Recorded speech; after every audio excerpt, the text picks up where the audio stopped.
what we practice, we get good at. So for many people, the first thing they do in the morning is that they practice stress. They get up, whether it's the news or emails or social media, in what I consider to be a very important time of the day, they allow the environment to start conditioning their mind, and then that conditions their body. Certainly that's the way I see it. And in a view of what we've been talking about so far, of course, we've mentioned addictions, which are rife these days. How important to you is the first part of the day when someone has woken up? Is that a critical part of the day where people have to be very intentional, or can they do some of the work that you promote later on? Or do you think first thing in the morning is a very important part of the day? I'm going to be really careful about this. I think there's 2 times the door to the subconscious mind opens up. When we wake up in the morning and we go to bed at night, and it's simple brain chemistry and simple physiology. We have a circadian rhythm. As soon as there's light, our body has been pretty much programmed that we begin to release serotonin and different chemicals that kind of wake us up. So our brain waves go from delta to theta to alpha to beta. And you kind of slide up this way, and then you're back to conscious awareness and local in space and time. When you go to bed at night, you go from beta to alpha to theta to delta, and you slide down. Now, if you're stressed, you can't stop thinking. You stay in beta, and your thinking actually is arousing the body because you're thinking about your problems. You can't slide down, right? So those 2 points in the day, when we wake up in the morning and go to bed at night, when alpha, or our analytical facilities are suppressed, we're in theta, we're in a hypnotic state. Mm-hmm. And the door between the conscious mind and the subconscious mind is wide open. And what separates the conscious mind from the subconscious mind is the analytical mind. So as you suppress analytical facilities, you can program anybody to do anything. So then what really happens for most people before they even reach for their cell phone, and by the way, the statistics are 86% of the people in the Western world, first thing they do is they reach for the cell phone and they connect to everything that's known. And why is that a problem? Well, I would never tell people how to think, but I would give them information to cause them to think. So the device is reminding them of things that are known. And every person, every object, everything, every place is mapped neurologically in our brain because we've experienced it. And then we have an emotion associated with our coworker, with our boss, with our ex, with our whoever. And so the moment we start responding, now we start feeling the same way. So now the environment is actually controlling the person's feelings and thoughts.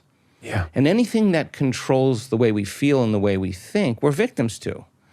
So something's programming us to think and feel a certain way. There's nothing wrong with that. You should check your text and do whatever you need to do. But the first thing in the morning, if the door between the conscious mind and the subconscious mind is open, why don't we program a new behavior? Why don't we rehearse a different way of being with our children, with our spouse, in our Zoom meetings, when we're alone, when we're in traffic? Is there a better way to evolve our experience? So if you're truly in the game of evolution, you're truly in the game, like one lifetime, one day. What am I working on today? Can I respond a different way to this person? Can I think this way instead of that way? Let me be conscious of my unconscious thoughts. Let me not be in a habit. Let me stay away from certain emotions. Let me practice feeling these emotions, see if I can maintain it. Now you're in the game. You're out of the bleachers and you're on the playing field. So it actually happens even before the cell phone. Because what most people do is they wake up and the first thing they do is the brain is a record of the past. They think of their problems. And those problems are just memories that are etched in the brain that are connected to certain people and objects at certain times and places. Yeah. The moment they think of their problems, they're thinking in the past. Then when they think about their problems and they feel unhappy, now their body's in the past. And if you believe that your thoughts have something to do with your destiny, wow. And then the emotion that's associated is now the body's in the past because thoughts are the language of the brain and feelings are the language of the body. And how we think and how we feel creates our state of being. Now here's the problem. If you can't think greater than how you feel, and you believe that your thoughts have something to do with your destiny, and you understand that feelings and emotions are a record of the past, then you're thinking in the past, and your life will stay the same. Yeah. So I've always been a fan of morning routines, personally. For me, I've discovered when I have some intentional time to myself in the morning, and when I don't, I'm a different person. I show up differently. My productivity, the way I am with my wife or my kids is completely different. So I've learned, and I'm now 44 at this age, I know mornings are very important for me. And sure, could I do the same thing at lunchtime or later on? Well, technically I could, but I never find time, number one. Number two, I don't think it's as powerful later because I feel first thing in the morning, I'm priming myself to be a certain way for that day. And actually, since our first conversation, Dr. Joe, I went on your website and I downloaded some of your meditations. And I've been doing one most mornings. It's a 23-minute meditation. And I've got to say, my favorite bit in the meditation is about 17 or 18 minutes in, where you say something to the effect of, and I don't want to misspeak for your words, but it's something about, now's the time to remind yourself of the feelings you don't want to feel. Remind yourself of how you do want to show up. I love that bit because each time, for me, it's like, yeah, okay, I don't want to be like this today. And if and when this happens, this is how I want to show up. This is how I want to be. So first of all, I want to say thank you because it's this idea that you spoke about last time, mental rehearsal. You know, we have no problem thinking about athletes rehearsing how they're going to perform. We have no problem thinking that, of course, an actor, if they want to play a part a certain way, they're going to rehearse. They're going to keep rehearsing until they're able to do it. Yet, most of us don't really apply that in our own life. We don't think, yeah, I need to be rehearsing for the person I want to be in my own life. Yeah. The game of life. The game of life, the most important game. The most important game. Well, 95% of who we are is a set of memorized behaviors, automatic emotional responses, unconscious habits, hardwired attitudes, beliefs, and perceptions that are running pretty much like a computer program. They're automatic, right? So you can think positively all you want. You can say, I'm healthy, I'm wealthy, I'm free, I'm worthy, I'm worthy. And your body's saying, no, you're not, you're miserable, right? So it makes sense that there's got to be an unlearning process. And we got to stay conscious of our unconscious thoughts that slip by our awareness unnoticed. We got to watch how we speak. We got to observe how we act.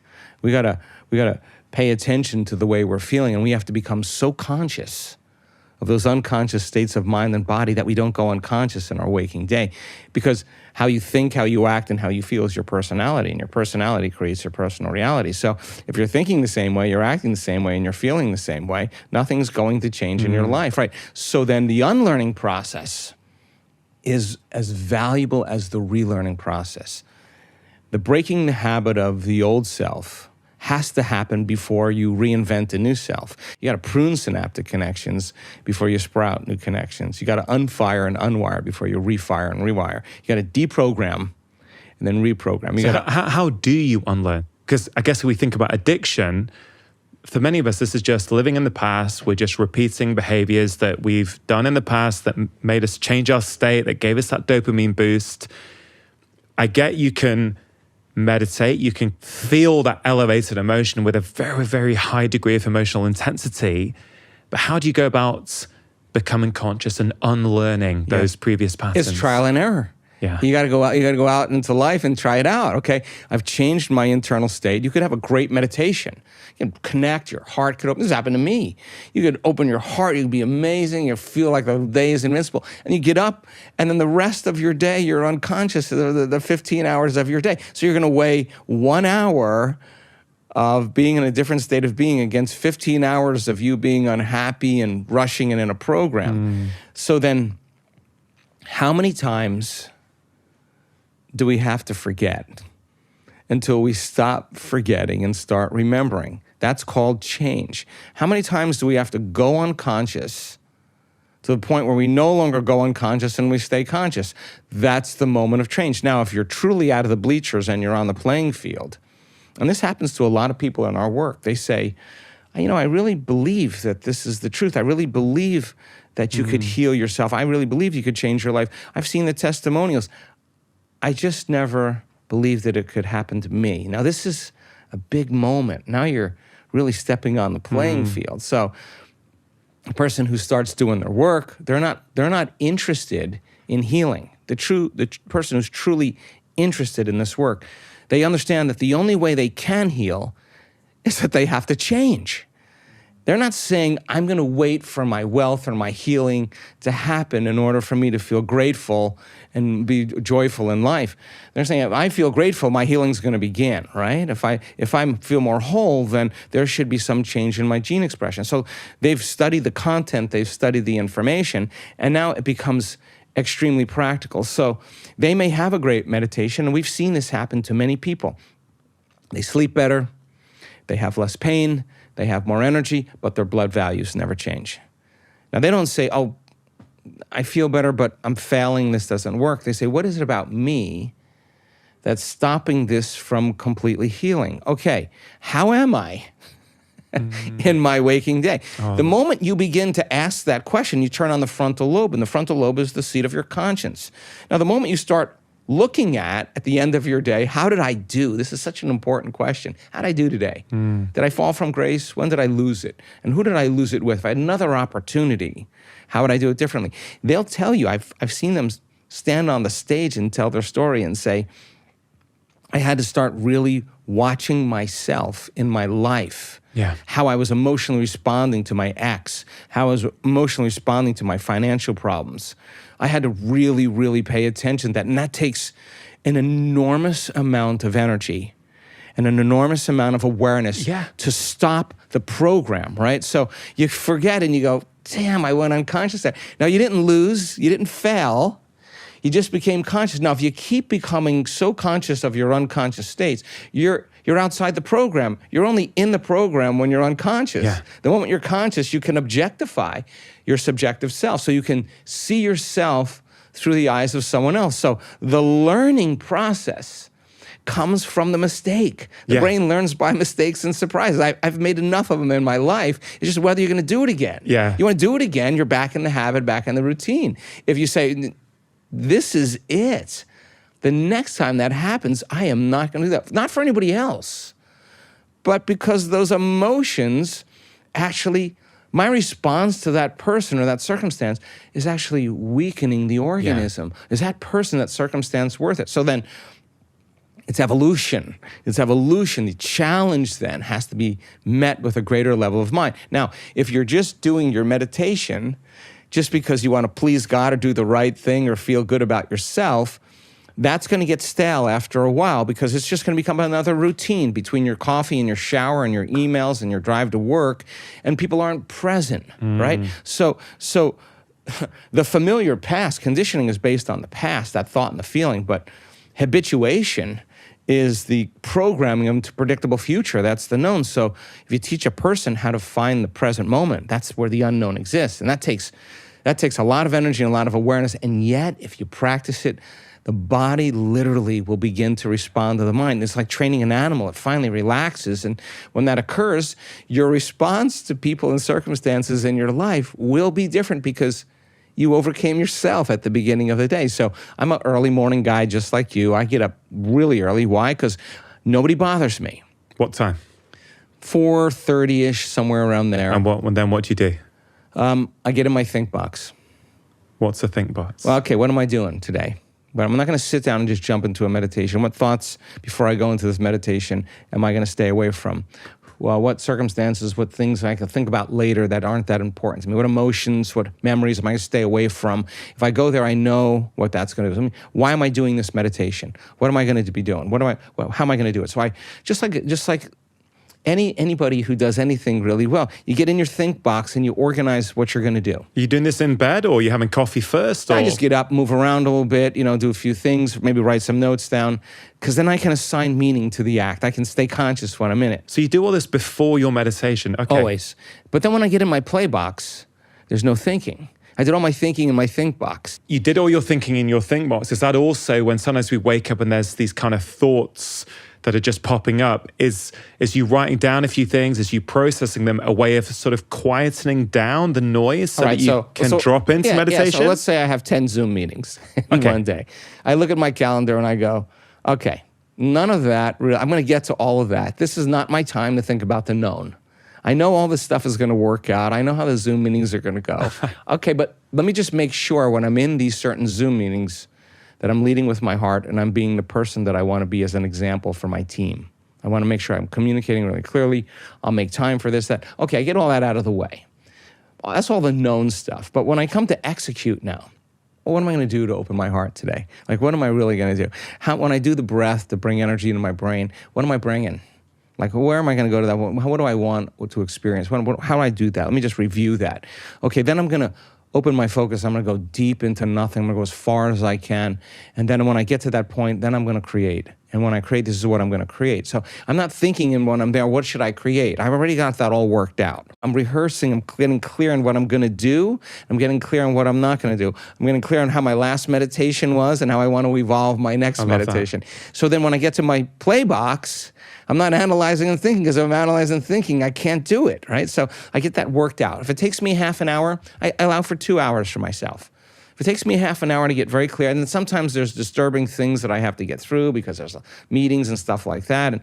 But I just go, that is all always going to work out. This is you. This is your time. It's interesting, Dr. Joe, that for many of us, for many people, meditation is almost like your pre-day ritual, right? So you meditate to prime yourself for your day, how you're going to be.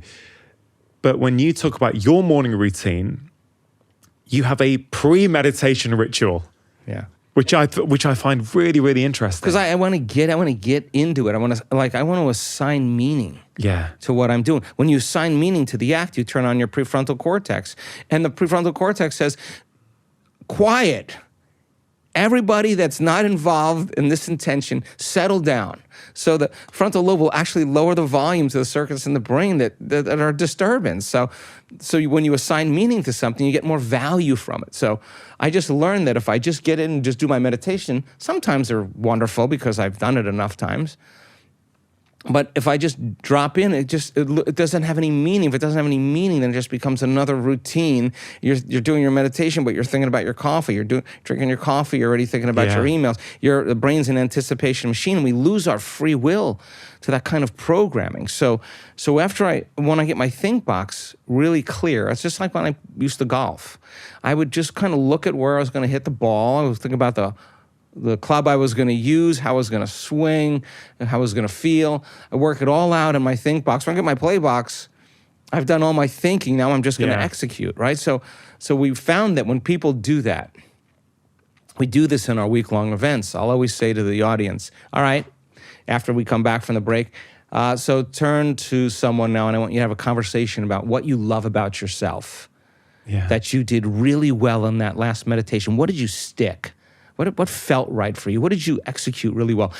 I want you to articulate that and remind yourself, reproduce that same level of mind, install the neurological hardware by firing and wiring so you can step into that footprint and do that again in the next meditation. Then I say to them, now let's light a match in a dark place.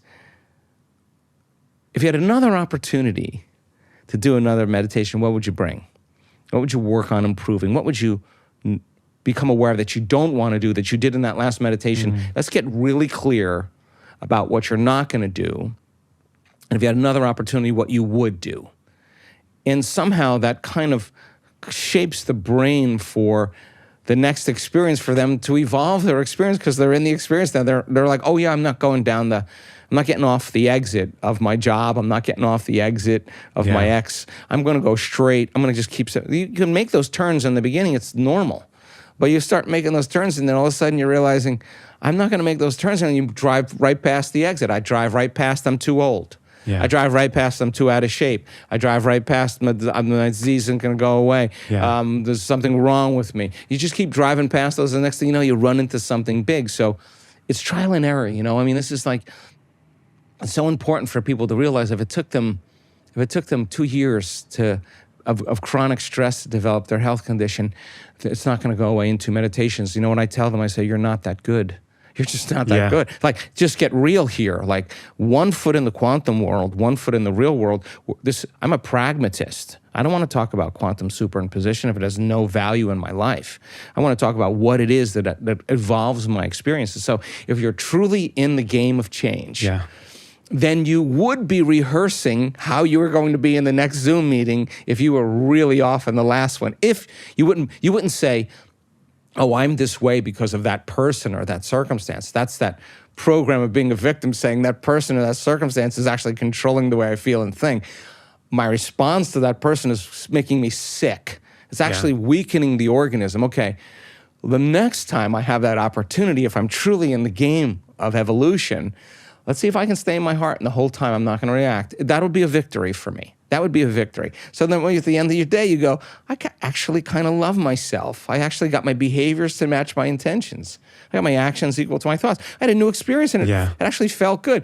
Hey, I'm going to do that again. And you start doing it with your children. You start doing it, opening the door for the person who's walking out of the office building. You start letting people go ahead of you in traffic. You're just cool. You're no longer in that vigilant state. Now, get enough people doing that, all of a sudden you start noticing your wife a little bit differently, or Rangan's all of a sudden starting to smile a little bit more. He seems way more relaxed and chilled. People are going to start getting relaxed and chilled around you because mirror neurons in the tribe say, hey, there's somebody doing something that I'd like to do. I just need evidence to be able to do it. And all of a sudden, you start developing a community of people that start behaving differently. What's the significance of that? That's called emergence. An emergent consciousness is that everybody's behaving differently. And that is what's going to change the world, you know? Sorry to interrupt. If you are enjoying this content, there's loads more just like it on my channel. So please do take a moment to press subscribe, hit the notification bell, and now back to the conversation. You know, one of the core ideas I get from your work is that we all have a choice. We can choose and practice the way that we want to feel so that we actually start feeling it every day. You mentioned victim mindset a little bit already, and I want to talk a little bit about that shortly because I think many people will say, I'm the way I am because of this. And we'll get to that in just a second. Before we move to that, for someone who is watching this or listening and is intrigued, and they go, okay, I understand, I've got a choice. I can practice feeling an elevated emotion. They also hear you saying that this can take time. If you spent 10 years in stress, it ain't going to happen overnight. And sometimes it does, though. But sometimes it can do. How quickly might someone, if they wake up and they don't reach for the phone and don't put the news on and they decide to engage in a meditation, maybe with a pre-meditation ritual like you do, how quickly might someone start to feel a difference? 1 day, 2 days? Or is it realistic that within 7 days, someone's going to start to feel quite differently? Okay, let's talk about this because I don't want to mislead anybody. Knowledge is the forerunner to experience. The more people understand what they're doing and why they're doing it, the how gets easier. And this is a time in history where it's not enough to know. This is a time in history to know how. The practical application in understanding that philosophy, that theory, that intellectual knowledge, that information, once you start to apply it and personalize it and demonstrate it, the more you can understand that, why you're doing it and what you're doing it, you get greater value out of it. So we have people that are diagnosed with serious health conditions, that are nurses, that are cancer researchers, that are physicians, that are engineers, or just a person who just really wants to understand the content.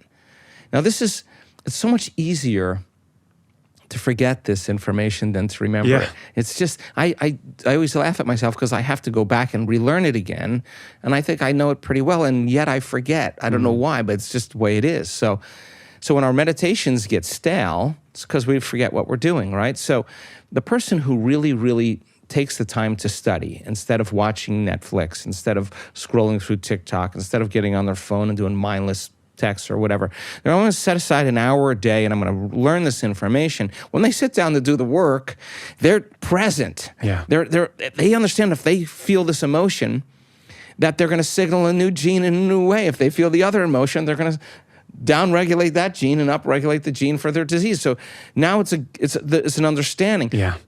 If I rehearse how I'm going to be mentally, I'm going to install the hardware in my brain. If I keep doing it, it's going to become a software program. I'm going to start acting that way. Okay, if I say I can't, it's too hard, I'm too tired, I don't feel good, those are the things that stop me. Okay, but what if I just start saying anything is possible? I believe in synchronicities. What if I, with my intention and attention, just really get clear on that? Would that be the new voice in my head? So now, the person who's truly present and not thinking about their shower or the emails they have to do or their cell phone or their texts or when they have to take their kids to ballet or whatever, you're going to get to all of that.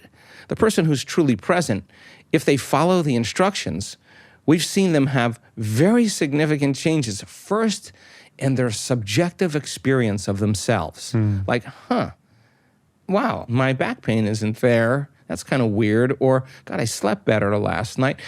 These small indicators or feedback to tell you that whatever you're doing inside of you is producing a result outside of you. Keep that up over a period of time, and you see instrumental changes taking place in the person. Now, another person who has had a series of traumas, been abused in some way from childhood, is facing a lot of health conditions, a lot of emotional and psychological conditions. We don't want them to heal in 1 week. We want them to work on overcoming those emotional states, and those are the victories. So sitting down in the meditation, and when their body starts getting agitated or starts getting anxious, instead of quitting and saying, I can't meditate, because that would be the extent of that person, just be curious. What's on the other side of this? Can I lower the volume to this emotion? My body's craving this emotion. Let me settle it down into the present moment. That would be a victory. So that person with a lot of trauma, there's a moment in the meditation where they feel uncomfortable. The easy thing would be, hey, I'm going to stop. I'm going to put on Instagram. I'm going to get a coffee. I'm going to do anything else to distract me. You're saying that's the key moment. You want to sit with that and hopefully break through that. What I'm saying is there's no such thing as a bad meditation. There's only you overcoming you. People think I'm doing my meditation wrong. No, you're doing it right. Even if it's difficult. That is the moment that is going to define the person. So then the person goes, oh, God, I feel really uncomfortable. I'm not a good meditator. There's something wrong with me. It's my trauma. It's my past. It's my parents. It's whatever. The person who says, no, I'm going to sit in the presence of this anxiety, and I'm going to keep working with my body, and I'm going to keep lowering the volume to that emotion. Now, listen, you keep lowering the volume to that emotion, you're going to take your attention off that past problem, because you only put your attention on that past problem because of the emotion. A lot of this is a complete paradigm shift for the current way most of society is and the way modern society is kind of taught, whether it be at school or university. If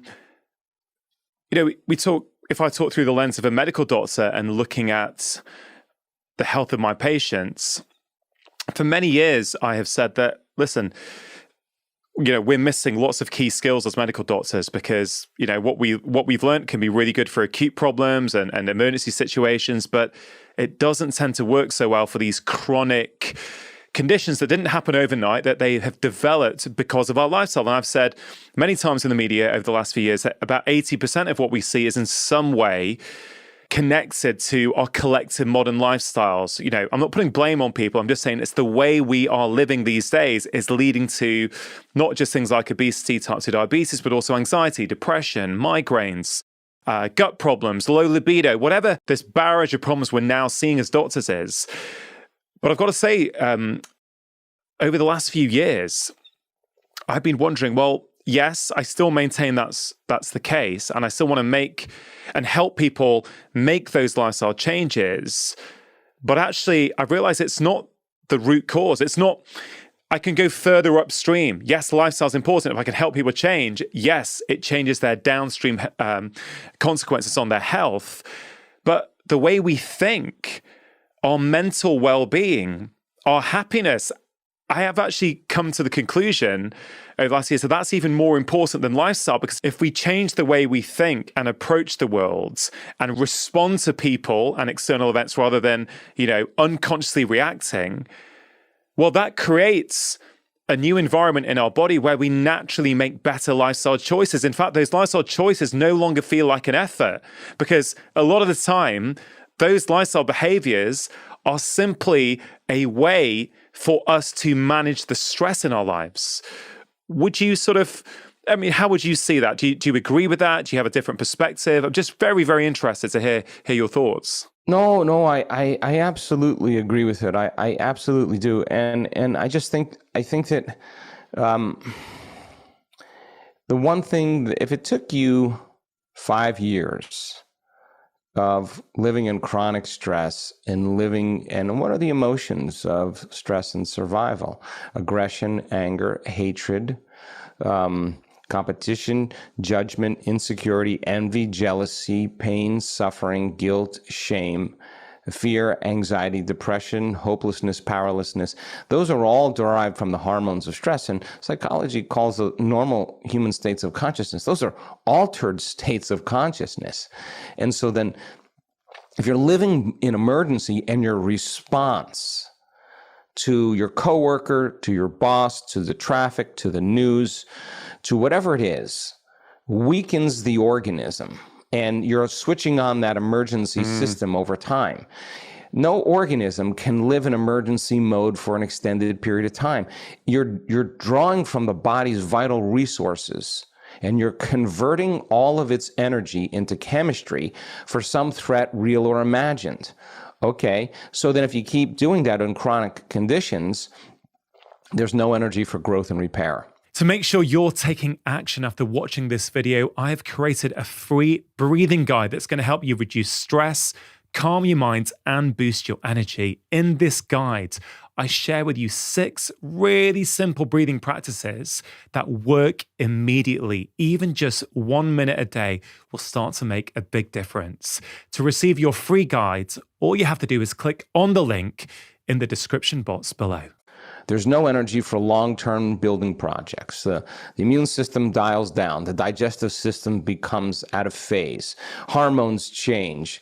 Our cardiovascular system changes. Our respiratory system changes. This is because the body is believing it's living in a dangerous environment, okay? So the problem then becomes that the arousal of these stress hormones that create fear, that create anger, aggression, or create pain, give the body a rush of energy. Now, people become almost like an addict.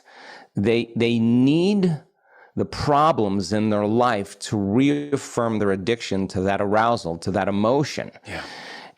And now, if you can turn that response on by thought alone, number 1, you become addicted to your own thoughts. And number 2, you become addicted to the very life, the life that you don't even like.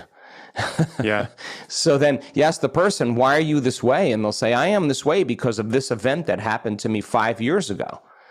Well, what that really means is they had some really profoundly emotional experience. And the stronger the emotion we feel, the more altered we feel inside of us, the more we pay attention to what causes it. And the brain freezes a frame and takes a snapshot. And that's called the long-term memory.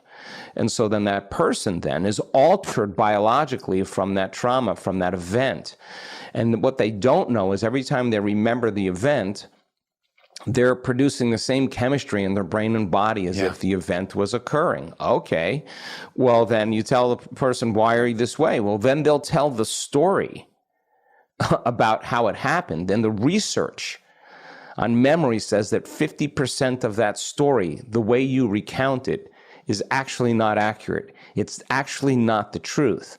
That people don't have the same brain, so they embellish the story to excuse themselves from changing. And if they make it more difficult or they add more components to it, then now they'll reaffirm their identity in being a certain way. That story becomes very important to them. And they believe it, they behave it as it, and they ultimately become it. And so then can you use those same principles and begin to start to manage your inner world And by regulating, taking the time before you start your day and say, okay, before I grab my cell phone, before I get up and run through my routine, you know, my automatic routine where people's are on automatic pilot and a habituation of what they did yesterday, and their body's dragging them into the same predictable future based on what they did in the past, and they've lost their free will to choose, to become conscious to a set of automatic programs.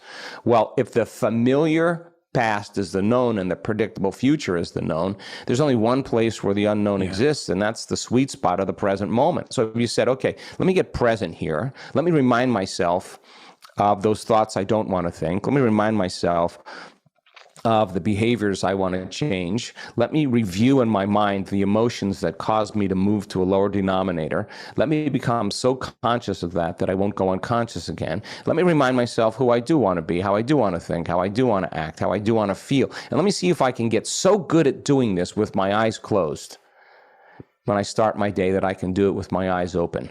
Now, this river of change, you know, people say, I can't predict my future. Well, the best way to predict it is to create it, not in the known, but in the unknown. So our research shows that if you teach a person to go a little further than where they normally stop, you know, when they get uncomfortable, they quit and reach for their cell phone, or they say, I'm busy, got too much to do. If you get people present, really, and you teach them how to stretch a little further, and they get beyond that known, and there's no danger, there's no threat, there's no survival, the body actually begins to relax into the present moment. Yeah. And when that happens, we see this over and over again. Energy moves right into the heart. And now the heart, all of a sudden, starts to beat with more order, more coherence. The autonomic nervous system is no longer dysregulated from stress. It's starting to organize, and this feeling feels right? So then if you can sustain that state, independent of the conditions in your environment, then you're mastering your environment, you're mastering your life. Yeah. The response most of the times, if you don't change your response to the conditions in your life, then nothing will change, including you. So in chronic stress, then, the person who's living in chronic stress, they're mismanaging their attention, because when you're in stress is created by, you can't predict something, you've lost control, or you have the perception that something's getting worse. And so look at the world we live in right now. People are in chronic stress. They don't know that, but now they need the arousal to wake them up, and then they need something outside of them, their cell phone, a TV, whatever it is, a movie, a drug or drink, whatever it is, to make that feeling go away. And once you notice the change in that internal state, you pay attention to what caused it, and now you're more reliant on the outer environment. So then, is it possible then to teach a person then to create more coherence in their brain and heart? And we have data to suggest that you could change your brain in 4 days and make it work better. You can make your heart, you can trade resentment, impatience, frustration for elevated emotions, and train people how to create more coherence in their heart. The side effect of that, doing that every day, we've done the research, will strengthen your immune system up to 50%. Why? Because your response isn't weakening you. You're not victim to your environment. So if you're not victim to your environment, then you're less susceptible to anything in your environment, large or small or tiny or microbes or whatever. So then, when the person understands that, then they say, oh my God, this hatred, this fear, this anger that I've become so accustomed to, I literally have to change that. And when we do, you have to understand that the body's going to crave the familiar feelings, because that's what it's used to. And this is the work. And people come to our work and they say, I think I'm doing my meditation wrong, because their body's getting aroused and they're getting frustrated. I say, no. You're actually doing it right. So now, instead of reaching for your cell phone, we'll give you something to do. Settle your body back down from that emotional state. Tell it it's no longer the mind, that you're the mind, and that's a victory. Then the person goes, I don't like this feeling, I don't know what I'm doing, and I want to get up, I want to quit, I want to go eat, when's this end? And they become conscious. Their body wants to move into the predictable future. And now they're going to execute a will that's greater than the program and return the body back to the present moment. That's a victory also.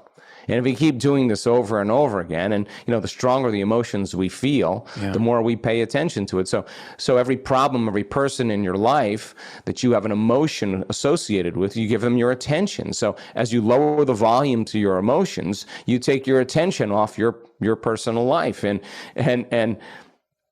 the only way you're going to change your personal reality then is to get beyond your personality. And the only way you're going to change your personal reality is to get beyond your memory of all the associations to your personal reality. And if you're going to heal your body, you got to get beyond your body. So you got to get beyond its habituations. You got to get beyond its emotional responses. And you got to tell the body it's no longer the mind, that you're the mind. And in the beginning, it's tedious, but working with your body like training an animal. We notice that there's a liberation of energy, and the person then who goes a little further than they normally go, instead of reaching for their cell phone or posting something on social media, they're going to stick with it and be curious.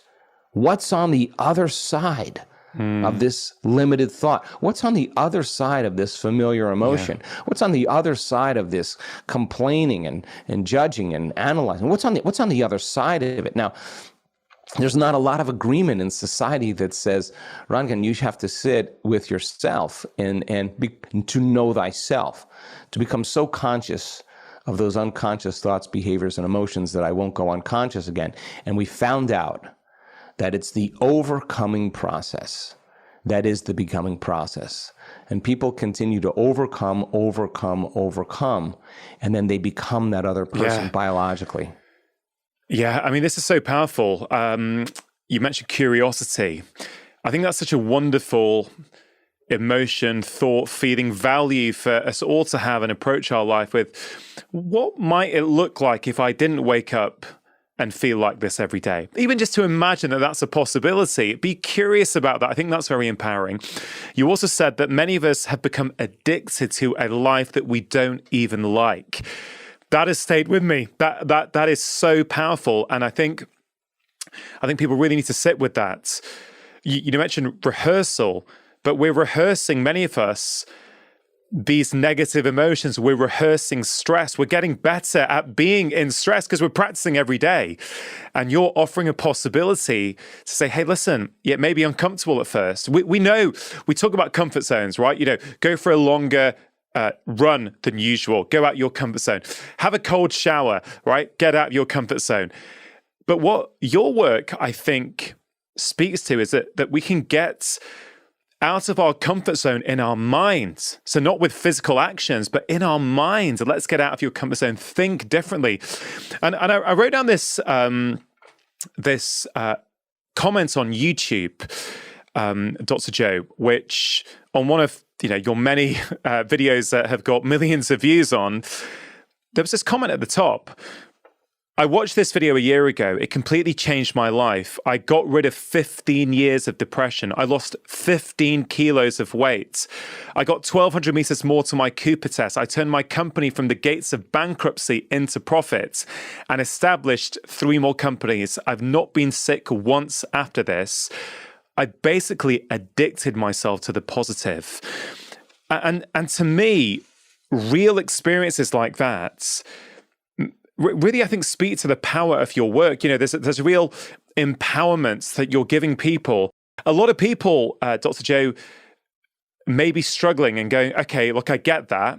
Yes, I don't like the way that I think, but I don't know how to change that, right? So in terms of moving this into maybe some practical things people can do, firstly, you need awareness. Hopefully this conversation is giving people that awareness. But if people are not aware, how can they become aware? And once they become aware, what sort of things should they start to do to start making those changes? Yeah, thank you for teasing that out. That's such a great question. My interest is to give people the tools so that they have within their reach all the things they need to begin to apply and become scientists in their life. People don't know, if you don't know that those stress hormones are addictive, then you think they have power over you. If you don't think that you can change your thought, just because you have a thought, it doesn't necessarily mean it's true. And when the moment I realized that, I was free, right?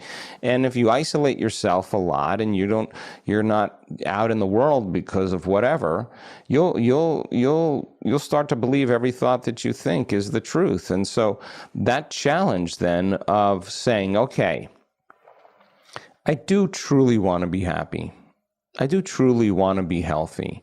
I do truly want to have a life that is really empowering, that I feel good about. Okay, well, let's take a look. Like, if no different than, well, you use the example of Tiger Woods, no different than Tiger Woods watching himself swing on a video, observing himself play. No different than a person who stands in front of an audience and does a lecture and watches them do the lecture.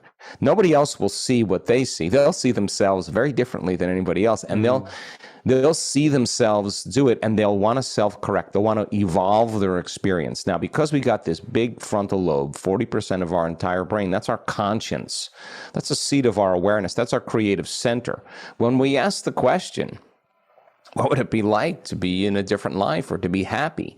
If instead of getting on your cell phone, or instead of getting on your social media, or instead of turning on the TV, or instead of calling a friend, and instead of doing something to distract you from that possible answer, if you sat with it long enough and that creative center turned on, it would naturally scan the whole entire landscape of the brain, because it's the CEO, it's the symphony leader, it has connections to all parts of the brain.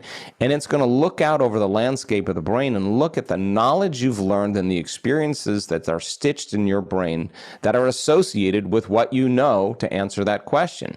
And as it calls up these different networks of neurons, once the brain fires in tandem, you get an image or a picture in your mind, and that's called intention. You see a new possibility, right? So then, this is why I am passionate about what we're doing. I never thought, Rangan, that I would see the kind of changes in people's physical health that I've seen in the last 2 years. Now, people do the best with what they think is available. If you don't know that this is possible, you are going to make the same choice. And that may be relying on some pharmaceutical, something outside of you, some therapy, whatever. There's nothing wrong with that.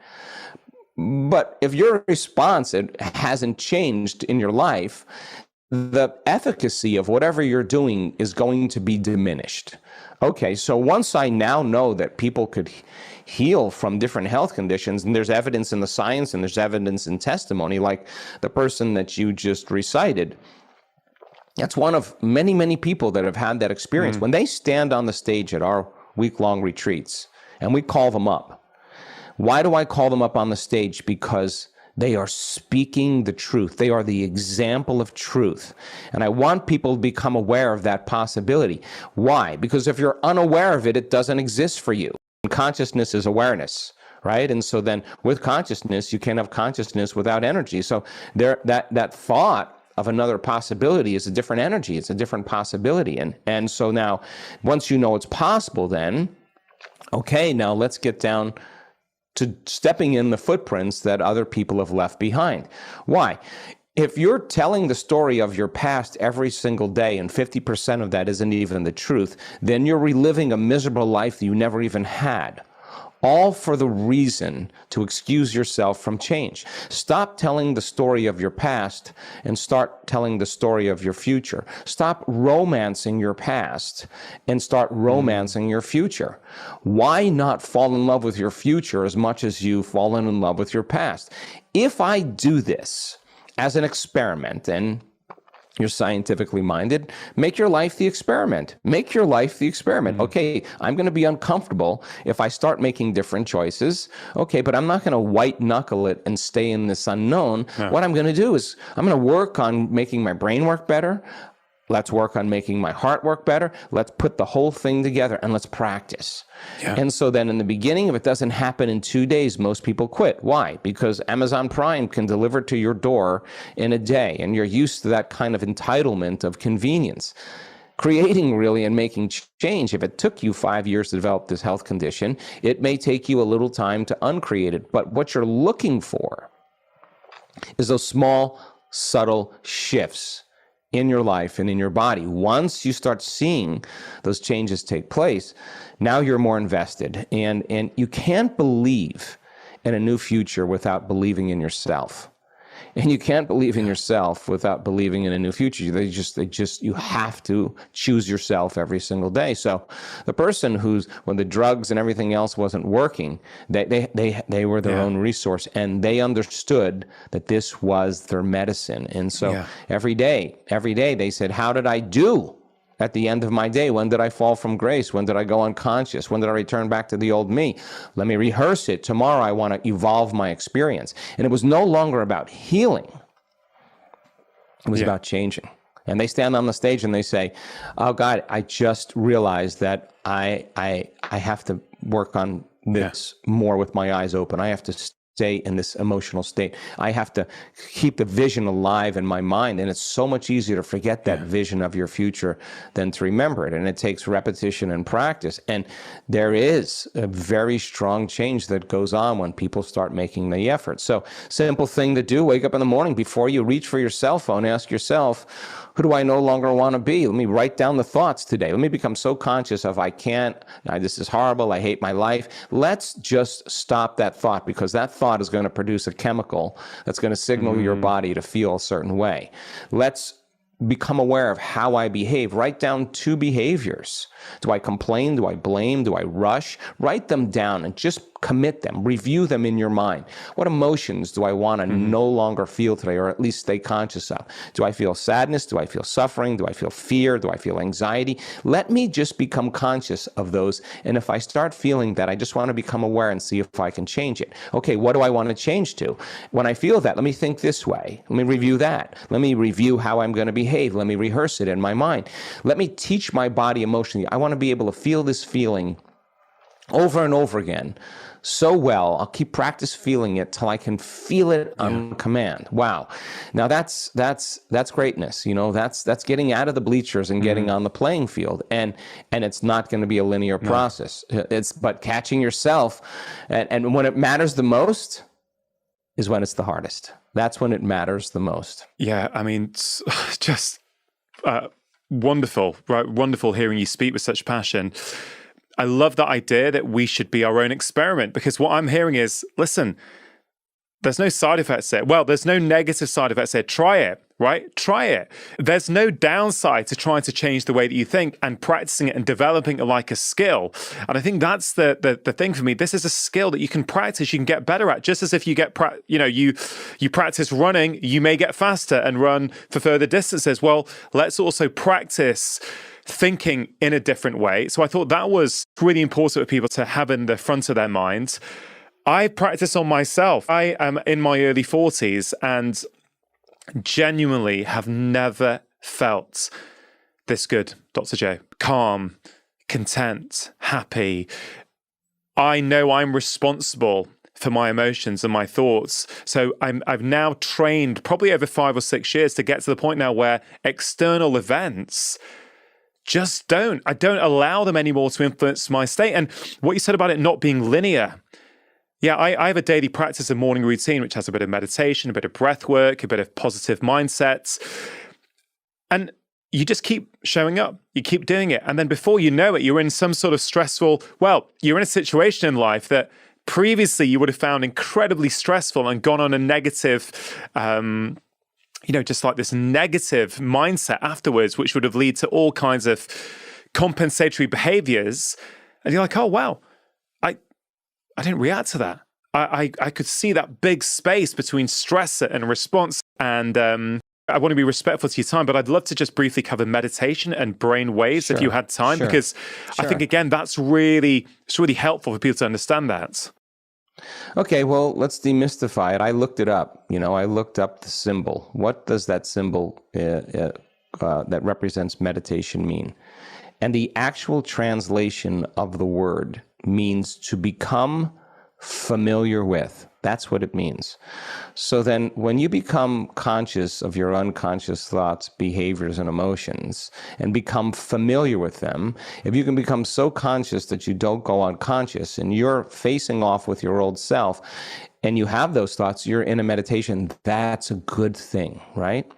And if you can fire and wire the new thoughts and rehearse the new behaviors and practice trading the chemicals of survival for elevated emotions, and you keep practicing those heart-centered emotions, they'll begin to become familiar to you. So breaking the habit of the old self and reinventing the new self, unlearning and relearning is the model of change, okay?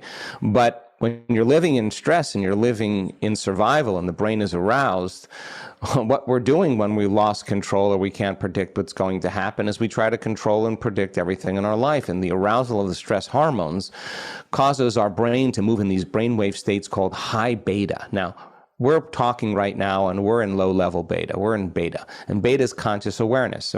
We're aware that we're local in a body. We're occupying a body in space and time, in an environment and time. And the sensory system is picking up all this vital information through our senses from the environment. And beta brainwaves happen to create coherence between our inner world and our outer world. No problem there. If I said, oh, there'll be a dinner tonight, and I'm going to invite you. There'll be 10 people there, and please just remember all their names. Your brain would kind of pick up into like a mid-range beta state. It's not a bad stress. It's just that you got to get a little bit, the light bulb gets a little brighter. You got to get a little bit more aware, a little bit more awake. But when you're frustrated, when you're angry, when you're impatient, when you're resentful, when you're fearful, you're in these high beta brainwave patterns. And then that high beta is the alarm, it's the alert, it's emergency, there's a threat, there's a danger. So we shift our attention from one person, to another problem, to another meeting, to another thing, to another place, to the past. And every one of those circuits in our brain that are associated with everything we know in our life starts to light up out of order, like a lightning storm in the cloud, because our attention is shifting. Turns out the brain starts firing very incoherently, and we over-focus on things. Why? Because we don't want them to happen again. And so the arousal causes this incoherence in the brain, and when the brain is incoherent, we're incoherent. And the person in survival, the primitive system is saying, focus on matter, narrow your focus on the danger, focus on something material. And why does that happen? Because the senses heighten and we become materialists. So you're not going to be thinking about anything else if something's rustling in the bushes and it's dark. You're going to pay attention to that, right? So this kind of habituation of narrowing our focus or over-focusing becomes the common way people think when they're in survival. They think that's focus. So we said, okay, how are we going to teach people how to change waves? So what if they go from a narrow focus and focusing on objects in the material world to broadening their focus or creating a divergent focus instead of a convergent focus, and opening their focus and focusing on nothing but space, nothing known, nothing material. And the act of sensing space tends to slow the brain waves down and start to suppress the analytical mind. When you're in survival, you're in stress, you're overly analytical. And our research shows that if you're analyzing yourself and you're analyzing the problems in your life within that aroused emotional state, 100% of the time you'll make your brain worse. You'll drive it further into those high beta states. And that's like driving your sports car in first gear on the freeway. It just won't work in time. So as you broaden your focus and you sense nothing, the acts of sensing and feeling cause you to stop analyzing and thinking, and your brain waves start to go down into a slower brainwave state, and you get past the analytical mind and you move into what's called alpha brainwaves. Now, alpha brainwaves, in beta, your outer world is more real than your inner world. In alpha, your inner world starts becoming more real than the outer world, and the voice in your head, that default that's talking to you all the time, tends to shut off, and the brain starts to imagine. It starts to see in images and pictures. That's alpha. It's an imaginary state. It's a creative state. But when you're sensing space, what happens that's so unique is those different compartments of the brain that were subdivided when the person is sensing space not only moves into alpha, the brain starts to synchronize. The different communities of neurons that were firing out of order start to resonate in coherence and order, and the front of the brain is starting to resonate with both sides of the brain, and all of a sudden you're seeing more community of neurons coming together, and what syncs in the brain links in the brain. Now, when the person has coherent alpha brainwave patterns, now all of a sudden the brain becomes more integrated and they can start to hold an image and focus or dream or imagine. We all do this when we're driving in the car on the freeway, okay? There's nothing wrong with that. But then if you can get your body to relax even further so that it's in a light sleep, that it feels so safe that it could actually rest in a light sleep while you're conscious and awake, relaxed and awake. You're in a brainwave pattern called theta. Now in theta, lights go out in the thinking neocortex. The memory bank, the autobiographical self, is literally shut off. Your connection to the environment, to your body and to time literally changes. If lights go out on the neocortex, then you get beyond your identity. And we see then, when a person's in theta, the door between the conscious mind and the subconscious mind is wide open to information. And when you get beyond the analytical mind, then you open the door between the conscious mind and the subconscious mind. That's what separates it, the analytical mind. Now you're suggestible to the information. You're in a hypnotic state. And you can rewrite a program. You can rewrite a new script. You can change the way you behave. You can change the way you can reprogram yourself to do something differently. And you can't do it in high beta because you're not in the operating system. You got to get beyond the conscious mind into the subconscious mind to rewrite those programs. So teaching people how to regulate and change their brainwaves is an important element. But what about the heart? Because to create a new future, it requires a clear intention and an elevated emotion. It is the fundamental quality of brain and heart coherence. So then can you practice breathing through your heart and practice regulating your heart and practice bringing up these elevated emotions and feel it with your heart? And our data suggests that if you place your attention on your heart and you just do that for a few minutes, you'll actually give the heart a very low frequency, and that very low frequency is indigenous to the energy of the heart. So the heart starts building a little energetic field. Once that happens, the heart will inform the brain through the afferent fibers. They'll say, it's time to create, or it's safe to create. And when the heart gets coherent, it sends a very profound signal, like grabbing a big sheet and giving it a little whip. There's a wave of energy that goes to the brain, and all of a sudden you see the heart and the brain start synchronizing. And now we're in a creative state. And the heart produces an external magnetic field that's up to 3 meters wide, and now we start feeling more whole.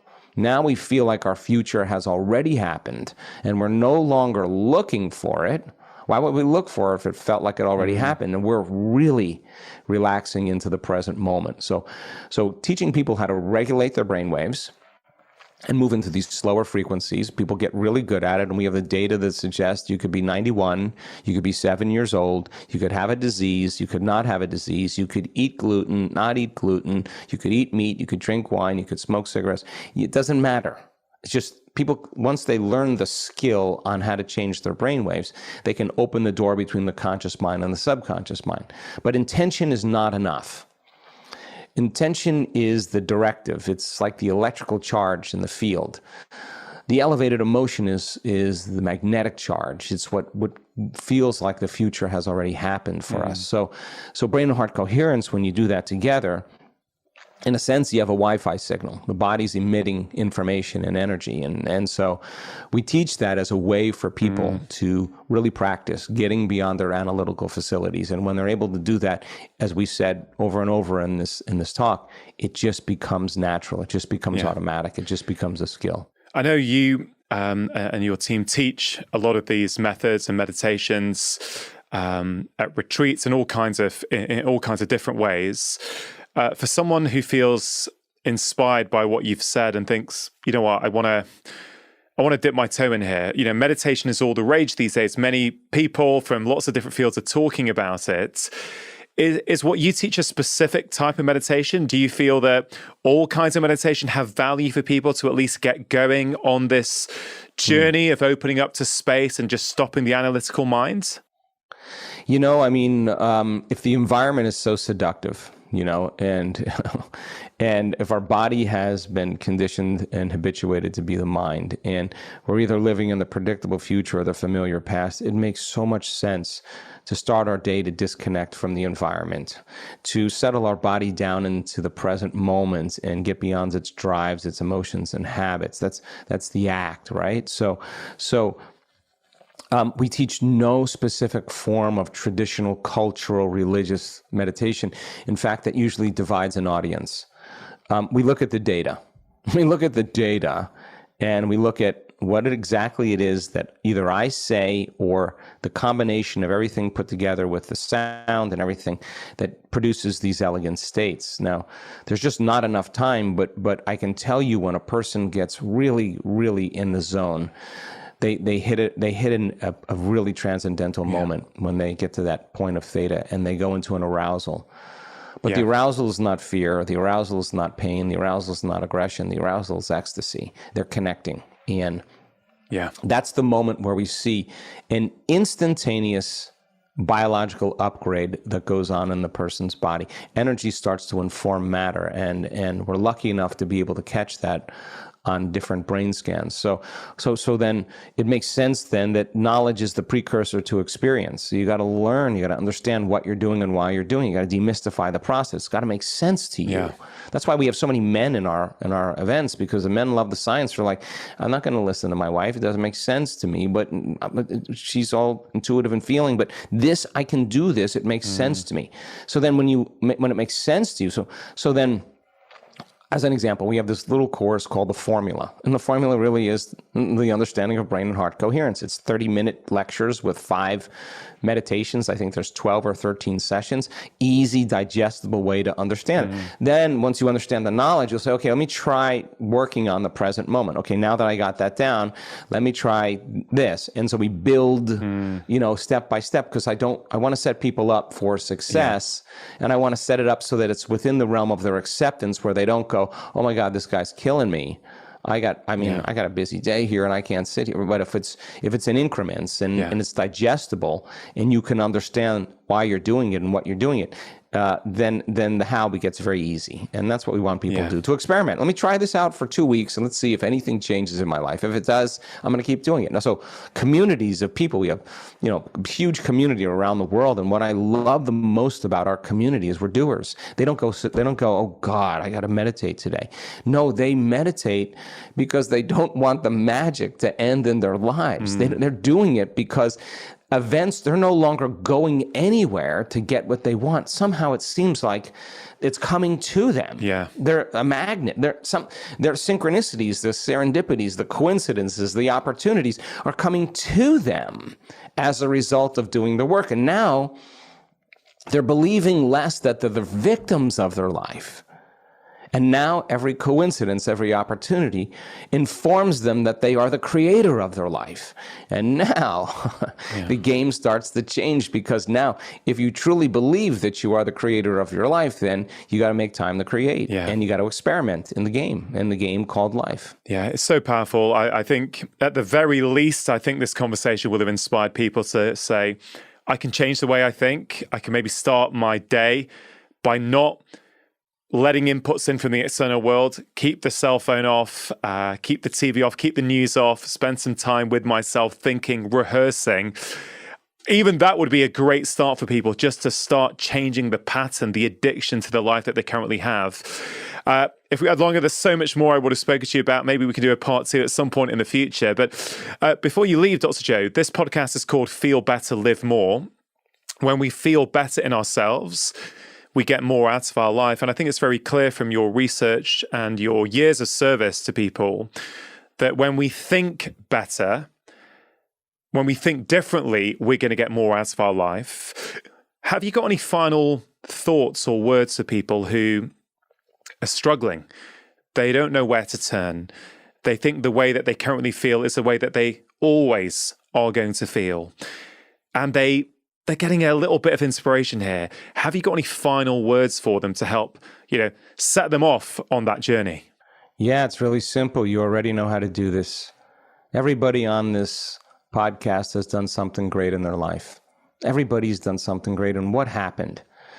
You got a crazy idea, and that you stuck with that idea long enough for you to begin to feel the emotions of that future before it happened, and no person, no circumstance, no condition in your life would talk you out of that future. And people who truly make the change. I mean, it's some people say, well, I believe in this. I just believe it works for everybody else, but it doesn't work for me. Now, this is a defining moment. So you got to make a decision then. And you got to make a decision with such firm intention that the amplitude of that decision carries a level of energy that causes your body to respond to your mind, that the choice that you make to change your life becomes a moment in time that you never forget. And the stronger the emotion you feel in that choice, the more you'll remember that decision. And that's a huge explosion in the quantum field.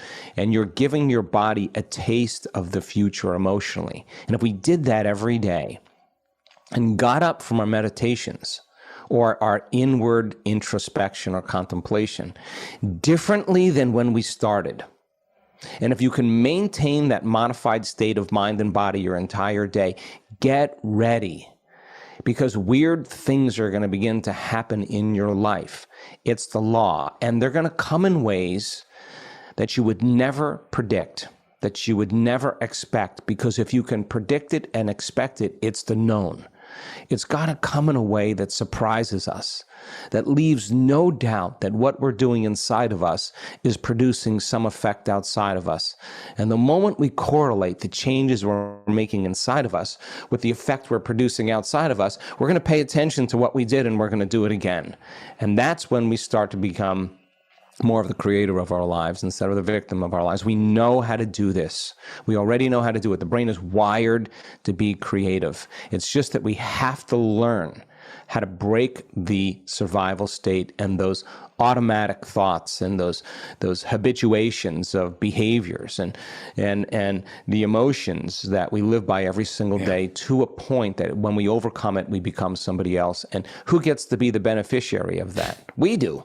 And then the people in our life that we love, and then our community, and ultimately the world. And we can, people in our work always say this. They walk back into their life, and people say, "Hey, what's up with you? You're different. What is it? What did you do? Did you look differently? What happened?" And I'm like, no. And what's happening is the person is showing up, and the person who's viewing them, the memory of them isn't fitting in any longer. The person's at a phase. We see people how we remember them, and all of a sudden something's different about that person. And why is that important? Because there's nothing wrong with reacting. We all react. The question is how long you react. If your response, like you said earlier, has changed to challenges or conditions in your life, and people notice that, you're giving them permission in their life to do the same. Mm-hmm. You're not saying, "Hey, watch me. Hey, this is how you need to change." This is the time in history where you say, "Let me show you what compassion looks like. Let me demonstrate leadership from my heart. Let me show you. I want to give you permission because of mirror neurons that this is the way it works." And what happens is an emergent consciousness starts to take place. An emergent consciousness in a week-long retreat with 1,600 people may start in one state of mind and body, but by the end of that week, there's an emergent consciousness, and people are completely, the pro-social networks in their brain are activated, they're communing, they're connecting, they're more present, more appreciative of the moment. That's the natural state of being. So is it worth the effort? You ask the person who never missed a day of 18 months of doing their meditation to heal their health condition. You ask them if it was worth it. They'll tell you, "My disease was my greatest teacher. I'm so blessed that I have it or had it, because now I'm a different person." To make sure you're taking action after watching this video, I've created a free guide to help you build healthy habits.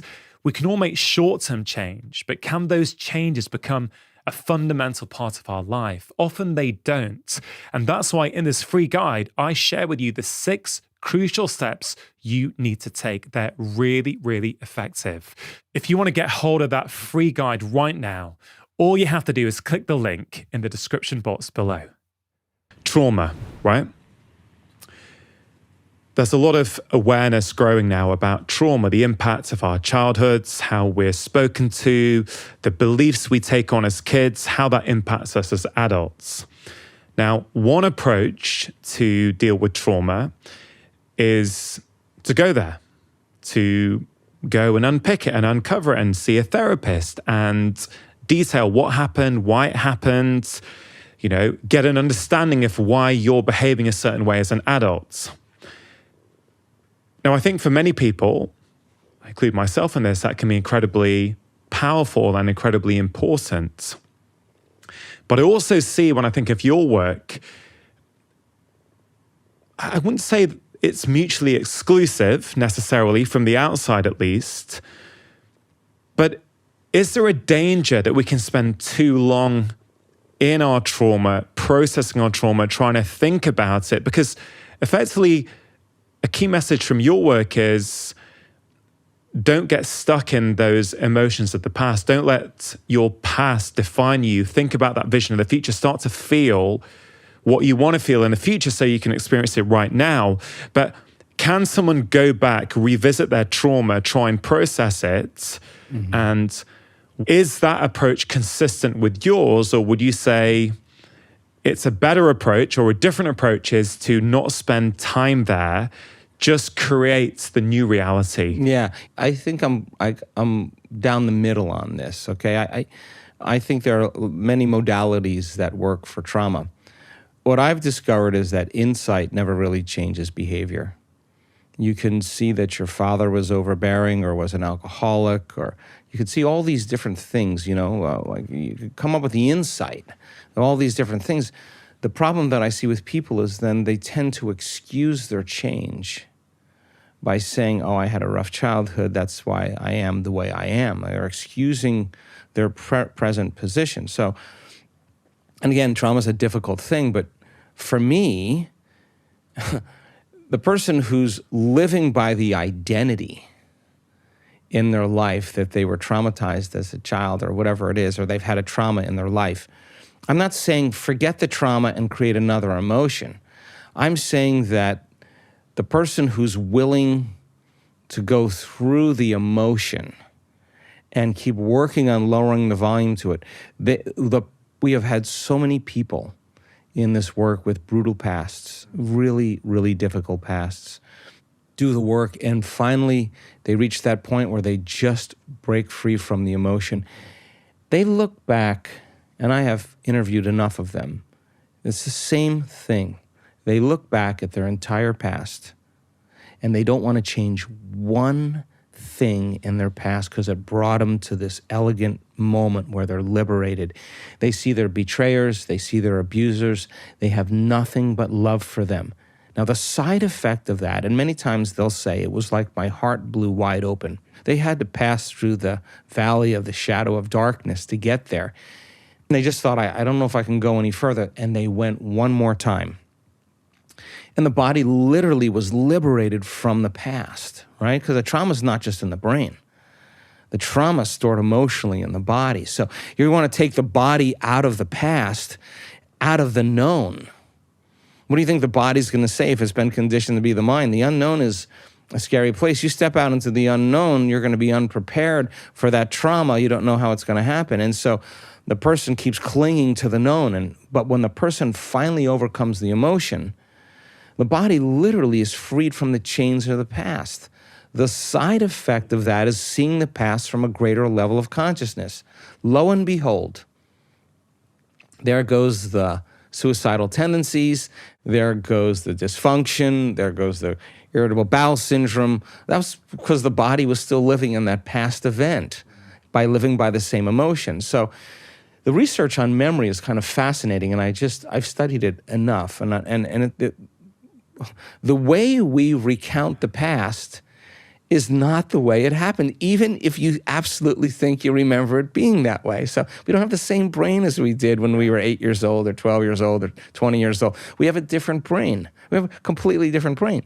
So the fabrication of the story for many people, they embellish the story and make it seem even worse than what it was. But what you're saying is, I changed in those moments, And from a biological standpoint, I haven't been able to change since. So let me tell you why it's been so hard for me to change. And the story becomes dramatized or embellished.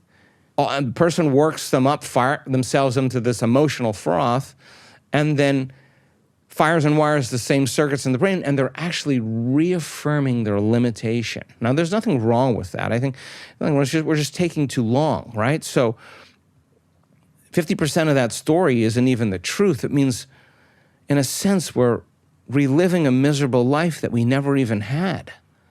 And we don't want, but the unknown, people would rather cling to their suffering. This is not a judgment. We all do this. We'd rather stay in the known than take a chance in the unknown, because those emotions of survival are saying what? Run from the unknown. The unknown is a scary place. So now the unknown, you got to come up against that moment where you're going to actually leave that behind and step into the unknown. This is not a intellectual process. This is David and Goliath. There's a battle going on where the body keeps wanting to go back to its familiar state because it's subconsciously been conditioned to be the mind, stay in the known. So then, if the person keeps revisiting the trauma from the past, I'm not certain enough that when they revisit the trauma from the past, unless they learn how to desensitize their emotional response to it, that it's going to work for them. What I learned is that if the person overcomes the emotion, the memory without the emotional charge is called wisdom. And now you no longer belong to the past. So the body gets frustrated in the meditation. Instead of taking your blindfolds off or turning the lights on and say, I listen to the voice, I can't meditate, this is too much. The sincere person says, what's on the other side of I can't? What's on the other side of this emotion? Let me see if I can settle my body back down out of that emotion and recondition it to a new mind. And the act of doing that in the beginning is very tedious. And all of a sudden, the person starts getting better at it. And they're telling their body it's no longer the mind, that they're the mind. They're executing a will that's greater than that program. And just like training an animal, you stay, you're not going to die, I'm going to feed you, you can check your emails, you can check your texts, but this is my time right now. And you keep doing that when the body keeps settling it down to the present moment. It acquiesces. It surrenders to a new mind. And when that happens, we've seen this, we've measured it, there's a liberation of energy. We go from particle to wave, we go from matter to energy. That emotion is liberated from the body. And now there's energy to heal. There's energy to create a new life. It's available energy. It's free energy. Yeah. So the person goes, wow, I see it from a different level of consciousness. I have nothing but love. Or, my goodness, I'm no longer that person. And they're now free from the past. Now, the side effect of that is that there's a biological upgrade. There's a neurological upgrade. There's a chemical upgrade. There's a genetic modification that's taking place. Why? You think the same way, you make the same choices, you do the same things, you create the same experiences, you feel the same emotions. Your biology will stay the same because you're the same. Now the person's thinking differently, they're making different choices, they're doing different things, they're behaving in different ways, they're having new experiences, and they're certainly feeling different emotions. The body reorganizes to a new chemistry. And they'll tell you, I'm not that person any longer. I'm literally not that person. And they're betrayers, even if they're family members, they have forgiveness for them. And what is forgiveness? You take your attention off the emotion. You overcome the emotion. You don't pay attention to the person or the problem. Now you're free. You free yourself and you free them. And what if someone says to you, Dr. Joe, look, I get what you're saying, but my ex-husband cheated on me, right? They shouldn't have done it. I cannot forgive them for what they did. And the reason I'm asking is because this is exactly what happened with one of my patients.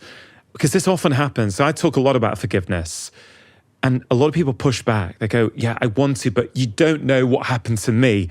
This was really, really bad. It's like, this cannot be forgiven. What would you say to that person? I'd say to them, I want you to think about something in your life that you've done that you would like forgiveness for, that you don't feel good about. And forgive that person in the way that you would want to be forgiven, and you would be forgiven yourself. I mean, we've all had indiscretions. Nobody's perfect. So that person that is in that state is still in the emotional state. The problem with that is that no new information can enter the nervous system that is not equal to the emotion the person experiencing because it's not relevant. So the question really is how long do you want to do that? How long do you want to do that? And again, knowledge and information about what that is doing to that person's health and their biology. If you reason with them, we've had this happen enough times in our work. That's not an uncommon situation. When the person finally takes their attention off that and puts it on something else, they notice that they feel differently. Yeah. If they can, you can't just tell a person to forgive, because it's kind of an etherical thing. It's a subjective process, right? Yeah. So we've seen this. Our oxytocin levels in a lot of our participants go up 200 times, right? That's a lot of love. Oxytocin signals nitric oxide. Nitric oxide signals another chemical that literally causes the arteries in your heart and lungs to actually expand. There's more energy. There's more blood going into your heart. Okay. So when that person takes their attention off their ex, takes their attention off their past, and starts looking at themselves, denaturing that identity that's built on the past.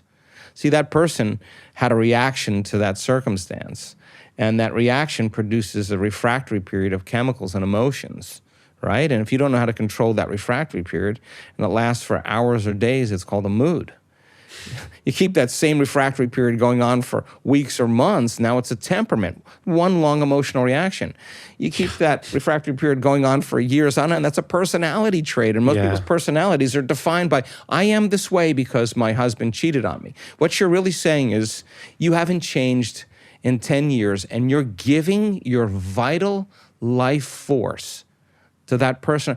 Who is worth 10 years of your life? Yeah. Who's worth it? So then, the stronger the emotion we feel, the more we pay attention to the cause. Where you place your attention is where you place your energy. That person's giving their vital life force to heal, their life force to change to that person or that circumstance. Lower the volume to that emotion. Yeah. You take your attention off that person or problem. It's not the person or the problem. They're using unconsciously that person or that circumstance to reaffirm their addiction to that emotion. That's why they keep thinking about it. If they weren't addicted to that emotion, they would stop thinking about it. So then, is it the person? No, it's you're left. We'll take your ex-husband and put him in a rocket in a straitjacket. Let's shoot him to the moon. Now what? Now what? Now what are you going to do? You still have that embossed in your brain and conditioned in your body. At what point? So then the research on oxytocin, you can only talk around this. You can't say to someone forgive if they still feel the emotion. They're separate from the act of forgiving. Yeah. Imagine feeling so much love by no one's doing it to you. It's actually coming from within. Yeah. You have that moment, that catharsis, where you feel that emotion. Oxytocin levels go up just slightly in the research, just a little bit more elevated. An elevation in oxytocin makes it impossible to hold a grudge. They've done the research on the data. You cannot hold a grudge. It's impossible. Yeah. You just go, I like this feeling better than that feeling. And because I like this feeling better than that feeling, you're okay. Forget about it. I'm good. That person who falls in love again, whose husband cheated on them, who falls in love again and finds a person who is intelligent and caring and kind and loving and provides, all of a sudden they can forgive that person. Like, oh my God, that had to happen because now I have a better person in my life. Well, if you don't let go of that, you're never going to have this. In fact, if you bring that into the next relationship, you're not going to have a healthy relationship because there's going to be a trust issue on every level. So then you want an equal? Write down exactly what you want and become that person and see what comes to you. Try it out as an experiment. If I really work on, my God, this emotion is actually, now that I understand the science behind this emotion is actually weakening me every day. It's knocking my brain and body out of homeostasis. Stress is when our brain and body are knocked out of homeostasis and balance. Turning on the stress response just by thought alone. Hormones of stress downregulate genes and create disease. My thoughts are making me sick. Is that person or that circumstance worth it? If my thoughts could make me sick, is it possible that my thoughts can make me well? Well, now you got to come up against the belief. No, I don't really want to believe this. Then that really means that you want to stay in that emotional state. But go see some testimonials of people who've had that and see the life that they're living now. The miracles, the synchronicities, the opportunities, the coincidences, the healings. They bless their past. They say, my disease, that condition, that was my greatest teacher. Yeah. That was my greatest teacher. And now the soul is free. Like, let's get on. In eternity, it's a big place. You got to hold on to that emotion for how long? You're not doing anything wrong. You're just taking too long. That's all. Yeah. And it works. It works with anything. With any, some people want wealth, some they are bankrupt, some people their business partner, took all their money. Some people it's a relationship, some people it's trauma from childhood. It's all the same. But what we're looking for is wholeness. So then, it's not just the emotion. The emotion is driving a certain behavior. The emotion is driving a certain habit of action. The emotion is driving a certain series of thoughts that are associated with that person or that circumstance. If you truly believe that you have the power within you to change, the first step would be saying, I have to take responsibility for myself right now because I got to start thinking differently. I got to start acting differently. I got to start feeling different. It's going to be hard. Yeah. If it was easy, everybody would be doing this. But how was self-love born? I've studied this. When the person sits through the fire and sits through all of that anxiety, all that hatred, all that anger, and keeps lowering the volume, sooner or later, the body's going to release it.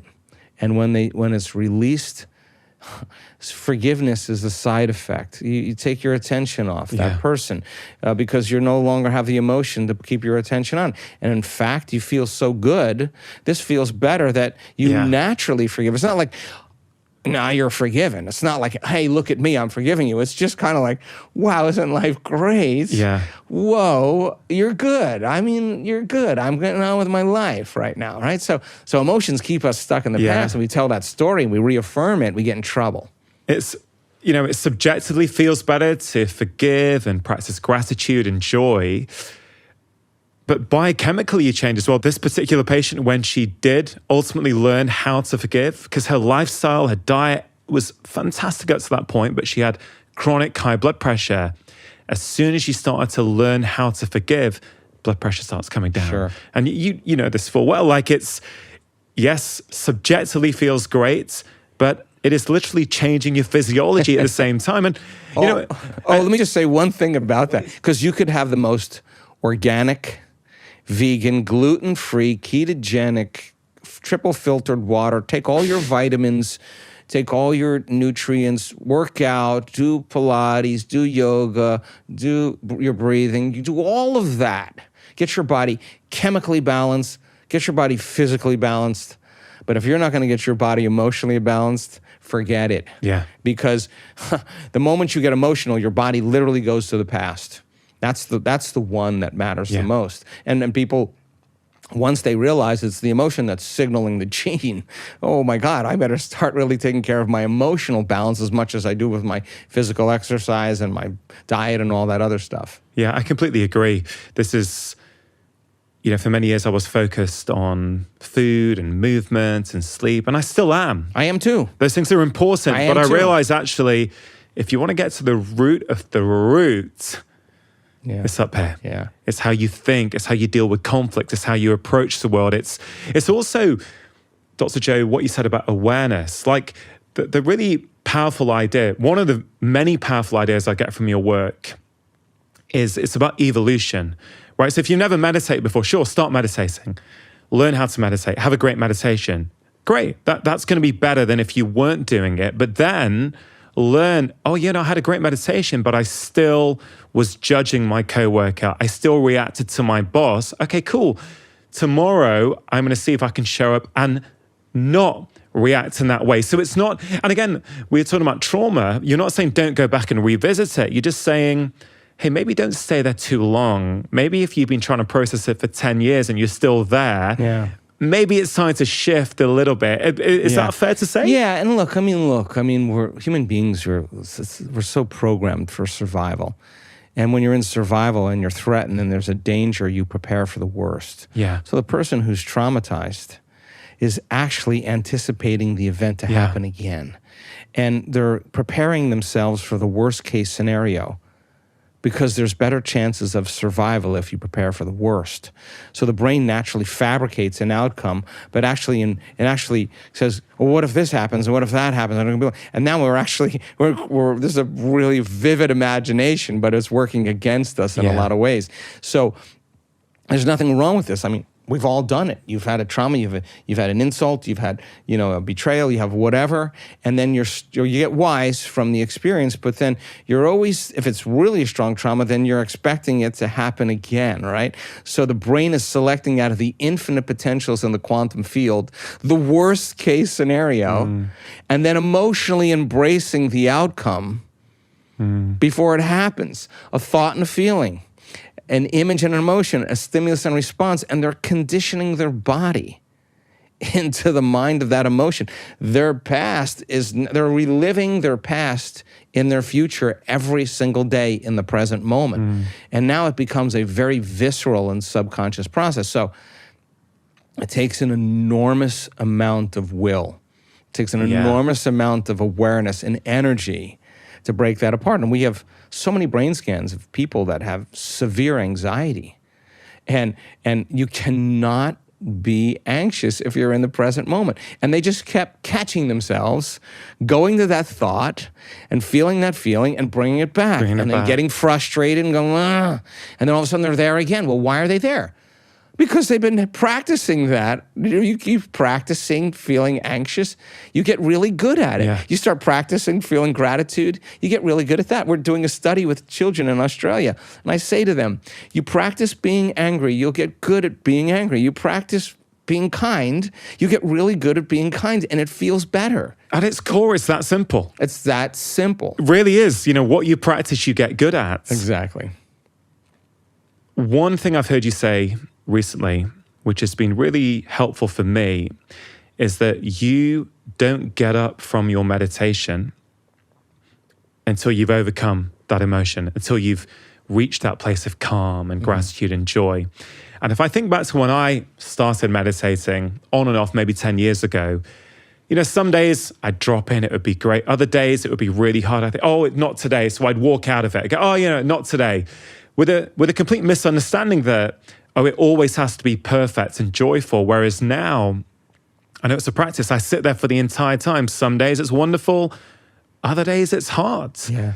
And I think that's very powerful, what you share there. How long do you really take for your morning routine? So I allow for 2 hours. 2 hours. And I would do the first 20 minutes or so, or 30 minutes, depends on me. I'm in my think box. And then the next hour and a half.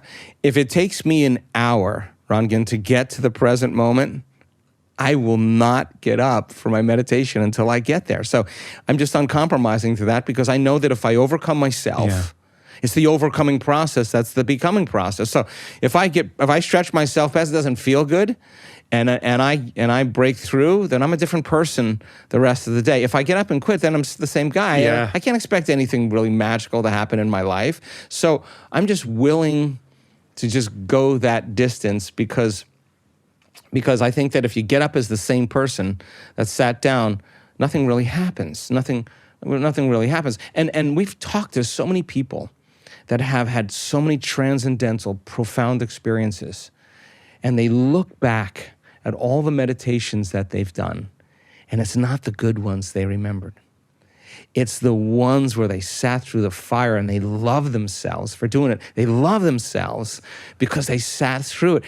That's really the value behind all of this. So for the person who's on the journey, like for me, I'm just the type of guy that like if I do a meditation and I make it through it and it wasn't a pretty meditation, that discomfort bothers me the whole day. It bothers me because I don't want to do that again. And I want to make sure that I'm not thinking about the news, or I'm not thinking about what people think about me. I'm not thinking about all that, any of that stuff. I'm really thinking about what happened there, Joe. Like, where did you go? Like, why are you feeling this way? Because I'm disturbed by something, because I think I could do better. It's like he's like a martial artist, you're sparring somebody, you get kicked in the face 3 or 4 times. Sooner or later you say, what am I doing? Like, what? And you sit there and you think about it over and over again, and it bothers you until you figure it out, right? And you feel good because you overcame it. You're like, hey, man, I can overcome it. And so then what people say to me, wow, 2 hours in the morning, I say, listen, it's really simple. If I can overcome myself, at the beginning of the day, the rest of my day, I can overcome anybody. Like, I'm just okay with it. When you're okay with yourself, you're okay with anybody. When you're angry with yourself, you're angry with others. If you're unhappy with yourself, you punish other people that feel unhappy because you want them to feel the way you do. It's just the way it is. You get up grateful. Yeah. You get up grateful just for the fact that life is a gift. I'm alive. I got a body. I have a family. I have people that love me. I can eat. I have a home. Kind of running water in my shower. I feel pretty good. Yeah, I made a bunch of mistakes, but I'm alive. Yeah. Hey, a new day, new life. You get up grateful that way, and you start seeing these coincidences happening in your life. I guarantee you, the meditation will no longer be about a have to. That's what I love about our community. We don't do the work because we have to do the work or to please God or be holy or any of that stuff. People do the work because they don't want the magic to end. The moment you see the coincidence happen in your life, you're going to stop believing that you're the victim of your life, and you start believing you're the creator of your life. And when you do, what do you think that synchronicity creates? Do you think it creates sadness or pain? The synchronicity wakes you up. You feel a little energy. You feel a little joy, and that inspires you. Like, the experiment's kind of working. Yeah. I think I'll show up tomorrow for the experiment again. Hey, that's kind of weird. Hey, I'm going to do it again. Wow. And then you don't want to stop doing it because you start realizing that you actually can produce effects in your life. Yeah. I don't care what kind of past you've had. I don't care. You can't even tell me you're too sick to do this work. You can't tell me you're too old to do this work. You can't tell me I never meditated before to do this work. You can't even tell me that you had a brutal past that you can't do this work. I've seen it happen. All races, all colors, all sizes, all shapes, all diets, all pasts, all social status. Nobody's so special to be excluded from this principle. And so the act of making time to be a creator in your life, if you make time to be a creator in your life, that means you must believe that you're a creator in your life. If you don't make time or you don't do it, you don't believe that you're the creator in your life. Yeah. You're believing in your past more than you're believing in your future. You show up to do the work because you want to believe in your future more than you believe in your past. And there's some people that do this work that get up and believe less in their past because they didn't overcome themselves.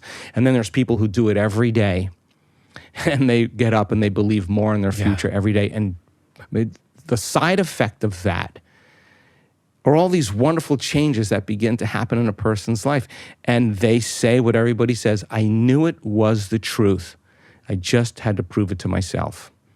Dr. Joe, it's always so inspirational being around you. Just to finish off, for that person who's watching now and listening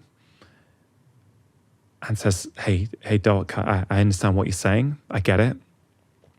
But I don't have time. My life is busy. I don't have time to meditate. What would you say to them? I would say you can learn and change in a state of pain and suffering, or you can learn and change in a state of joy and inspiration. I mean, if you don't have time now, make time when you can. But for the most part, I mean, I want to inspire people to not wait for that crisis or that trauma or that disease or that loss to really change. I want them to be inspired to try it out. It's an experiment. The hardest part about all of this, Rangan, is actually making the time to do it. That's the hardest part about all of this. When we make time for our precious selves, when we invest in ourselves, we invest in our future. And in order for us to believe in ourselves, we have to believe in possibility. And when we believe in possibility, we believe in ourselves. So it doesn't even have to be a long amount of time. Do a little experiment. Say, I'm not going to think these thoughts. I'll write them down. I'm not going to act this way or speak this way. And today I'm going to work on just staying conscious of these feelings. That's all I'm going to do. I'm just going to close my eyes for a few moments and remember that I'm not going to do these things. If that's the start, you just demystified meditation, because meditation means to become familiar with. To become familiar with, that symbol is familiarization. To become so familiar with yourself that you can become familiar with a new self and not default back to the old person. We all default. We all react. That's not the question. The question is, how long are you going to react? How long are you going to do that for? And so we have a choice. Try it out as an experiment. Little time, just a little time. If you don't have the time, when people say, well, I don't have the time, and I say, well, get up earlier. And they say, well, I'm tired. And I say, well, go to bed earlier. What am I going to say? What is it? When is it going to, when do you want to do it? If you don't want to do it and you don't have the time, don't do it. If it inspires you to do it, I want you to do it. Only do it if you're inspired. Don't do it because you have to. One of the exciting things that's happening right now is I'm coming to the realization that this is a time in history where it's not enough to know. This is a time in history to know how. And my interest is to take information that's based on science. And I think science is the contemporary language of mysticism. I think it's science that demystifies the mystical.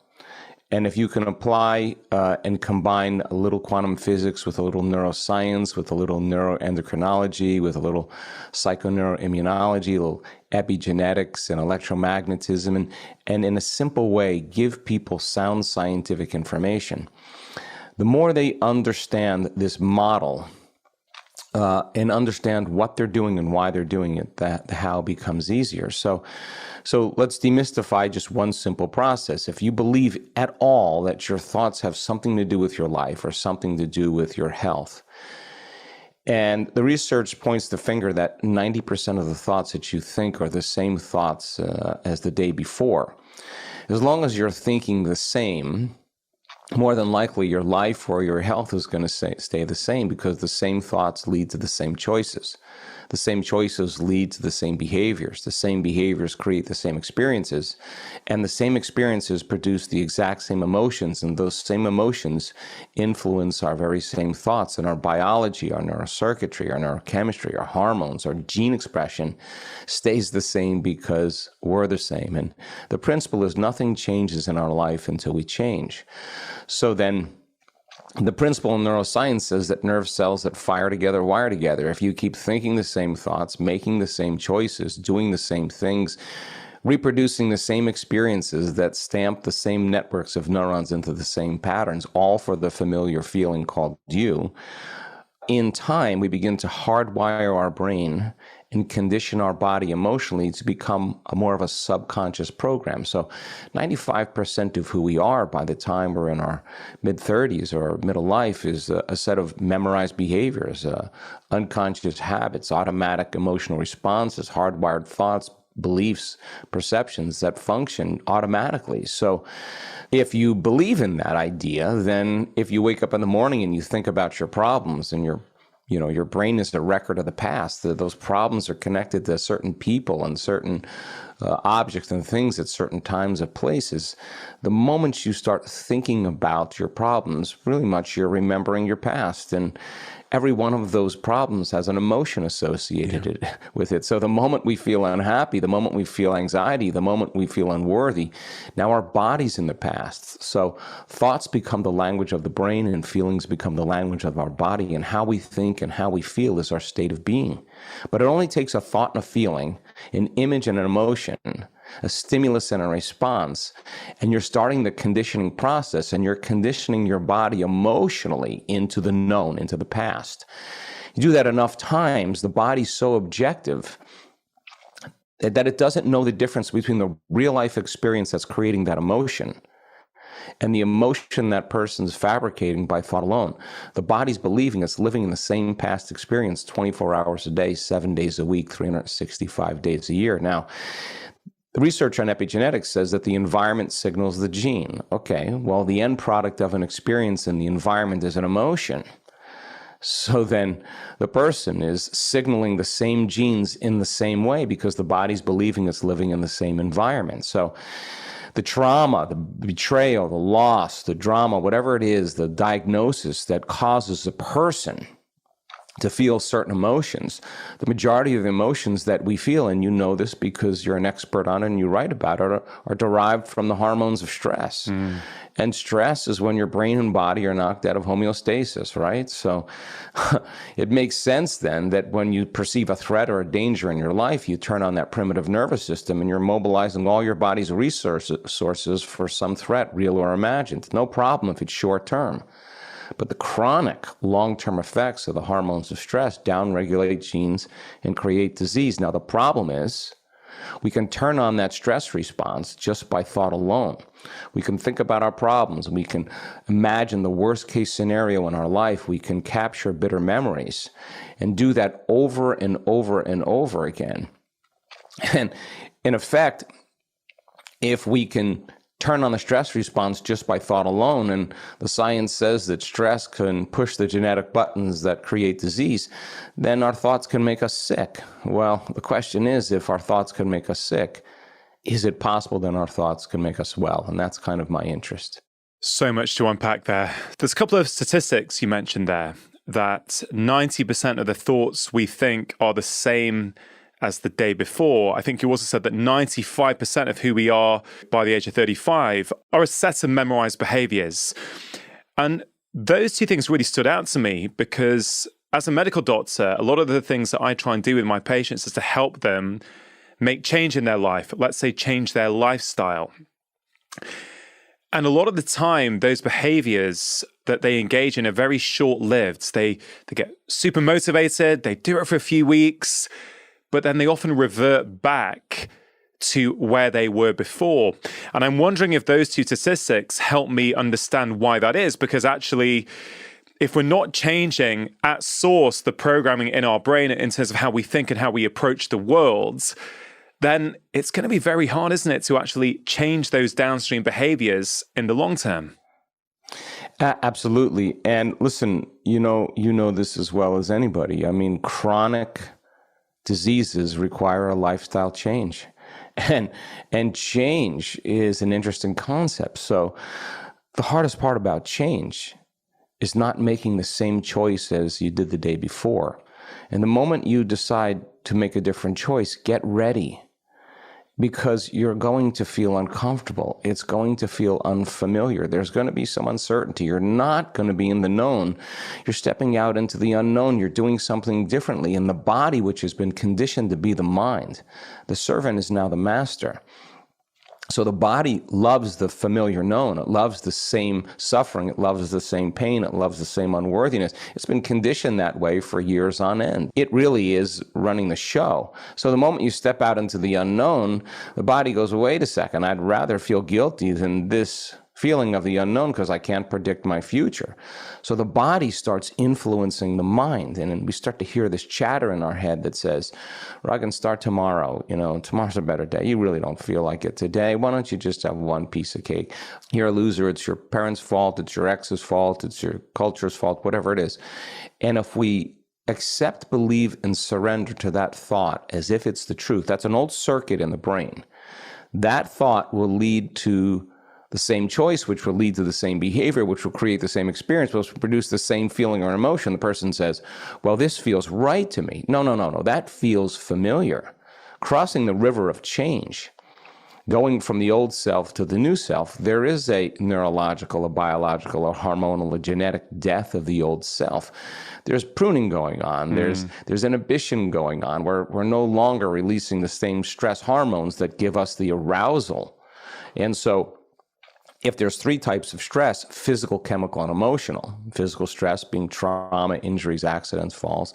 Chemical stress, viruses, bacteria, pesticides, pollutants, toxins, hangovers, whatever.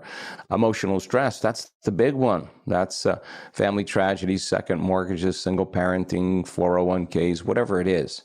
It tends to be then that the difficult one to manage really is our emotional stress. So if you can help people to get more physically balanced, more chemically balanced, and to become more emotionally balanced, then the effects of their personal change will be expedited, and there'll be a longer duration. So the person sees you for 6 months, they start a great program, they start making the right choices, and they start feeling better. And then once they make the wrong choice, then it's a downward spiral back to the old unconscious habits and emotional condition. They feel unworthy again.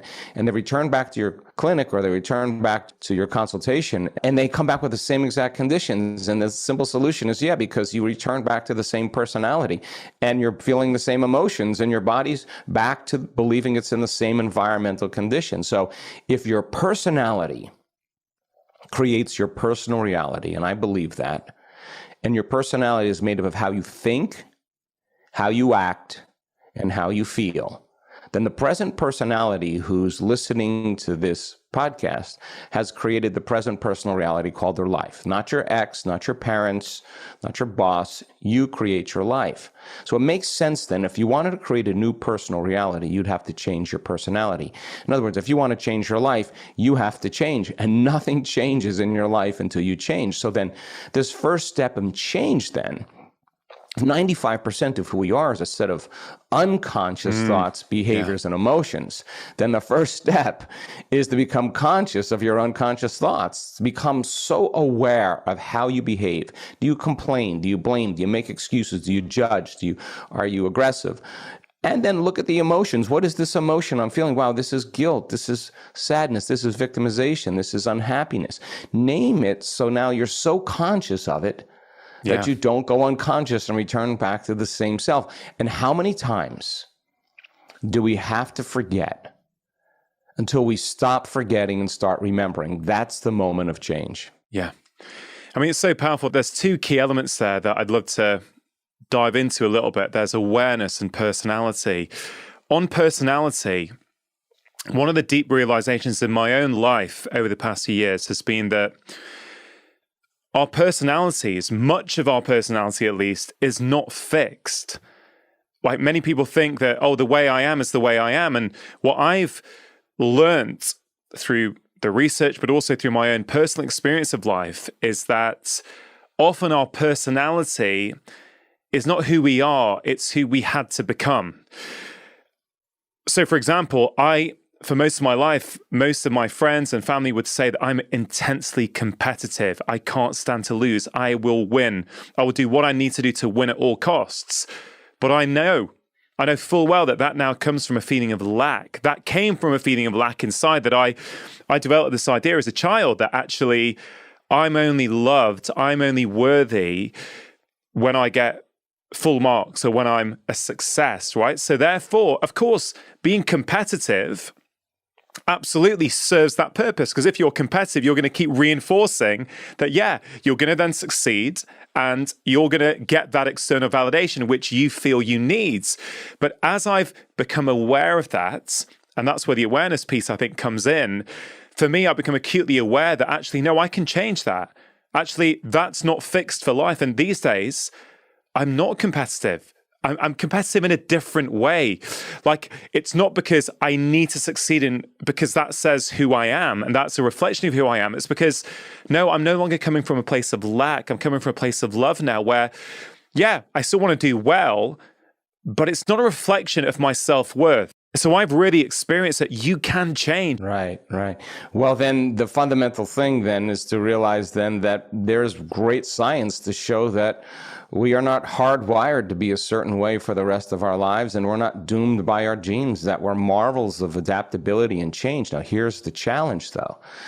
The challenge is that most people wait for crisis or diagnosis before they make up their mind to change. And my message is, why wait? So then if your personality creates your personal reality and you become conscious that in lack or in separation, the game to play when you're living in three-dimensional reality is that you have to do something to get what you want. So then you have the thought of wanting something, right? You want a new career, you want to succeed in something, you want a new relationship, you want to heal. That thought of whatever that experience is, your mind actually predicts it somewhere in the future. And you say, if I work really hard, if I sacrifice a certain number of things, if I save a lot of money, I can go on this vacation or have this experience. And some people wait for the experience to occur And when the experience occurs, the payoff is the emotion in three-dimensional reality. But the distance between the thought of what you want and the experience of having it, between cause and effect, between one point of consciousness, I'm conscious that I'm competitive, and another point of consciousness, can I change that, is called time. So everything in three-dimensional reality takes time, and we experience separation until the event happens, and then we feel the emotion. Well, that's great.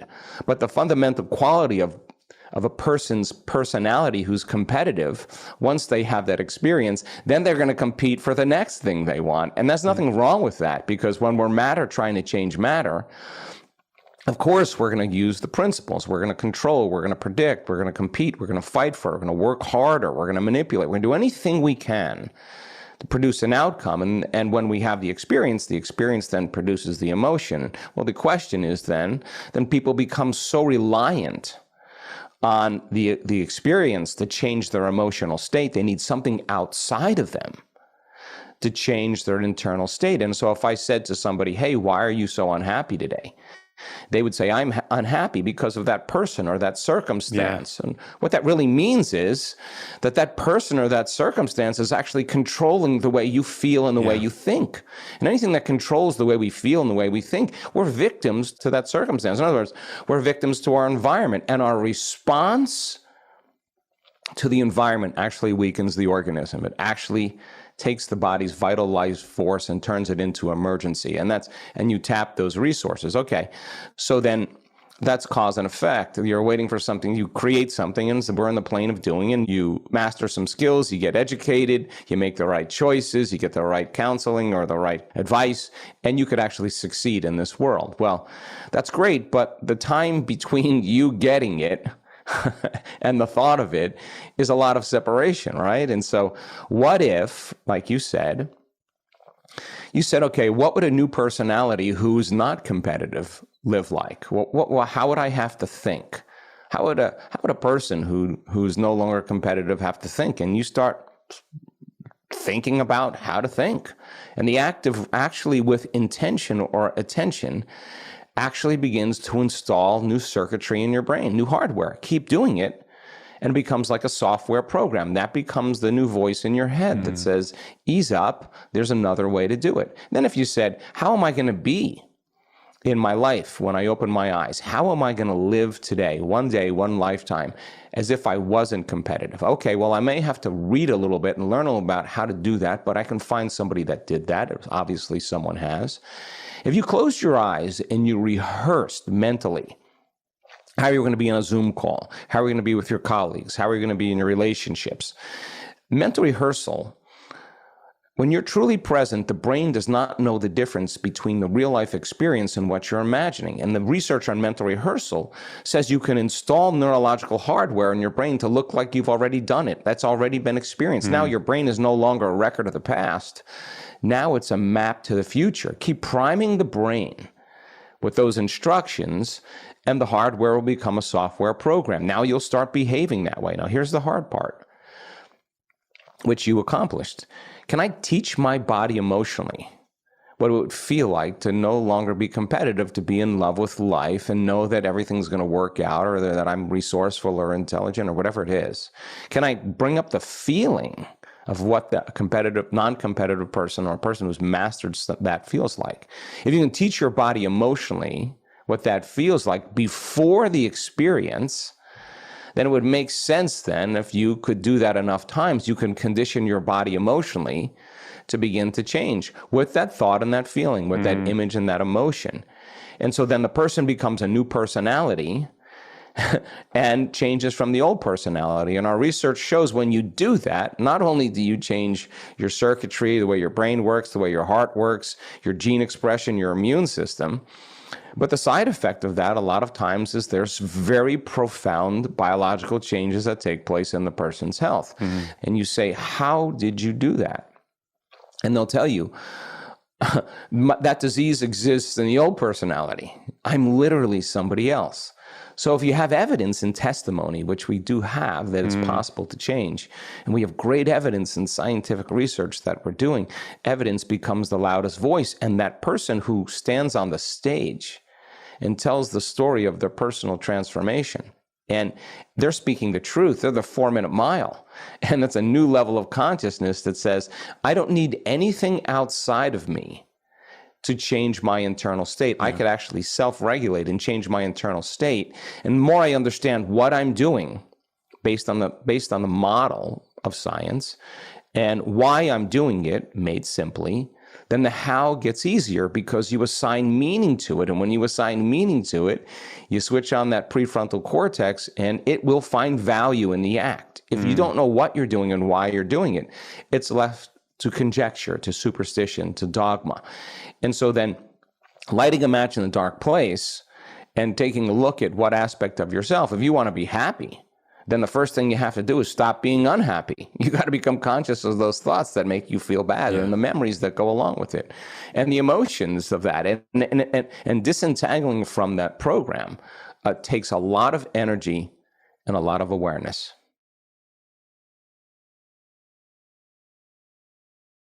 You mentioned visualization there, really, this theme of creating the emotion and the feeling now. You're not waiting for something to happen in the future so you can experience that feeling. You're actually taking control of that and creating that feeling immediately, which is very powerful. And what I think of when you say that is I think about sports people. Tiger Woods, for example, the night before playing 18 holes, he'd be in bed and he would literally be playing every single hole, every shot, picturing where it's going to land, walks up, plays that shot. Is it going to be a little draw? It's going to be a little cut. Is it going to be low? Is it going to be high? To the point where he and other golfers will say, when they show up to actually play, they've already played the course. So I know a mutual friend of ours, David Hamilton, when I spoke to him on the show a couple of years ago, David spoke about tennis for him and how, never really played before. And I think within a few months or within a year, he was actually doing really well in the men's leagues through this kind of process of visualization. So I think when we hear about it from sports folk, we get it. We go, yeah, it's important for them. But many of us don't think about it with our own health. We think that the way we feel is the way we feel. I happen to feel low and sad. The other thing that I discovered whilst I was researching for this conversation, Dr. Joe, was there's this wonderful TED Talk by a chap called Anil Seth. He's a global researcher in consciousness in the University of Sussex. And in his TED Talk, he shows this wonderful image of a human being. Literally, there's a false hand in front of them. And he's looking at that false hand. And then after a few seconds, someone drops a knife in on the false hand and he pulls his real hand away. It's so profound. And this really speaks to what you've just been saying, which is your brain doesn't know the difference. Yeah. We don't see things how they are. We see things how we are. And so I don't like to use the word visualization because I think it's been overused. I like to use the word mental rehearsal. I don't care if you're a virtuoso musician. I don't care if you are a performer or an actor. I don't care if you're a dancer or an athlete. Everybody does this who's engaged in getting better at whatever they do. They will rehearse the course. Now, or rehearse the act enough times that once they can concept the whole thing to its completion, and they get out of that think box, then the think box is so important because we have to review our act. We have to repeat it enough times. And the act of mental rehearsal really installs the neurological hardware in your brain. It primes the brain so you have circuits to use. Now, mental rehearsal also changes the body. You can take a group of men and have them imagine or rehearse doing bicep curls for an hour a day for 2 weeks and add an emotional component called stronger, harder, more intense. And for 1 hour, they practice in their mind doing those curls. At the end of 2 weeks, there's a 13.5 increase in muscle strength. They never lifted a weight. Their body's changing by thought alone. So the person who's priming their brain and body through rehearsal When they get in their play box, there's no thinking. They're just doing. There's just the act. In fact, the thought of what they're doing becomes the experience. They get lost in the act, and their analytical facilities, their analytical mind is out of the way, and they can sustain a state where nothing in their environment is going to move them from this state. They're in the feeling of what it would feel like to play well, and they hold on to that feeling. And when the conditions get tense, they actually do something different. They self-regulate, and they actually crave this moment of performance to be able to produce an outcome. And so there's no mysticism to this. It's just what people do when they get really into something is that we rehearse all the time. So but people understand, if you take a group of people that never played the piano before and you teach them one-handed scales and chords, and they come and practice for 2 hours a day for 5 days, at the end of 5 days, if you do a brain scan before and after, they'll grow circuits on the opposite side of the brain. No magic there. You learn something new. Learning's making new connections. You get your body involved. You get some instruction. You have an experience. Experience enriches the circuits. Repeat it over and over again. Fire and wire, and pay attention and stay present. You'll assemble new neurological circuitry.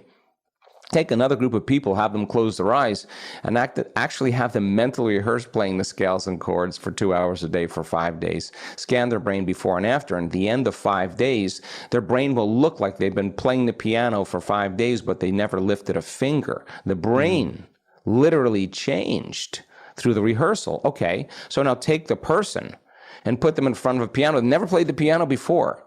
And they could actually play those scales and chords like the people who are actually physically demonstrating it. So what does that have to do for the single mother of 3 children?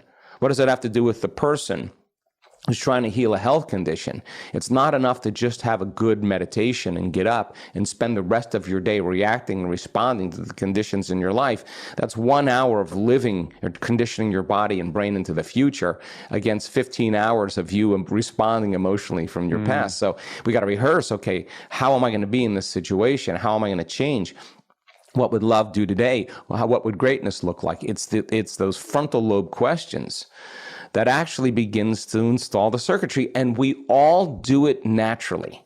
The only time we don't do it is when we're living in stress and we're living in survival. Why? Because it's not a time to create. It's not a time to learn. It's not a time to go inward. It's not a time to dream.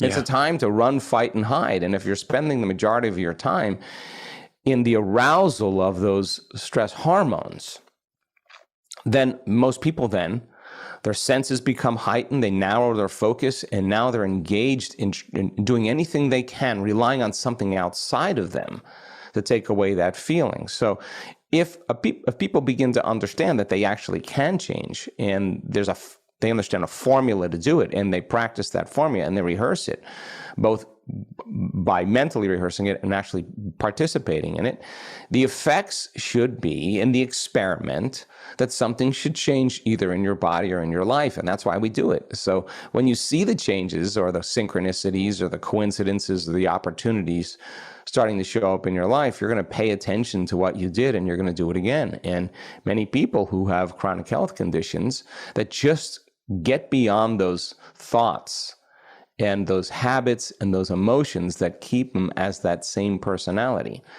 and begin to think, act, and feel differently, notice dramatic changes in their health and in their biology. And we have the data to suggest that people who do this for 7 days, their body looks like genetically and biologically they're in a different life.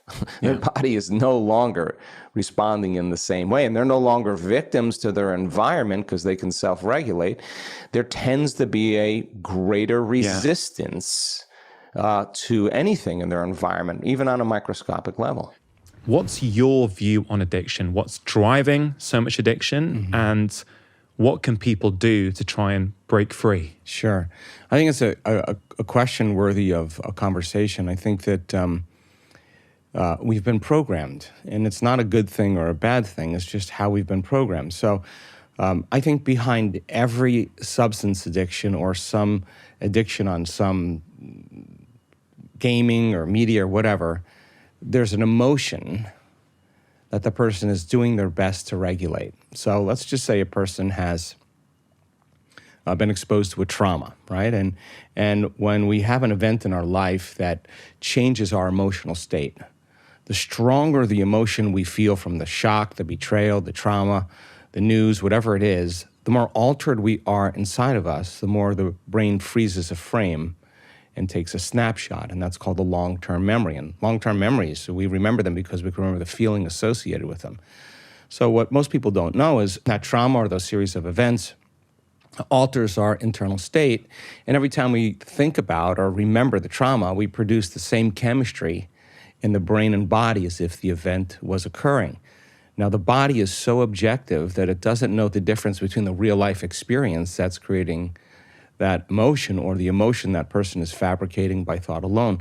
And it only takes a thought and a feeling, an image and emotion, a stimulus and response, and you're actually conditioning the body subconsciously into that emotional state. And that sets the baseline of that person's emotional state.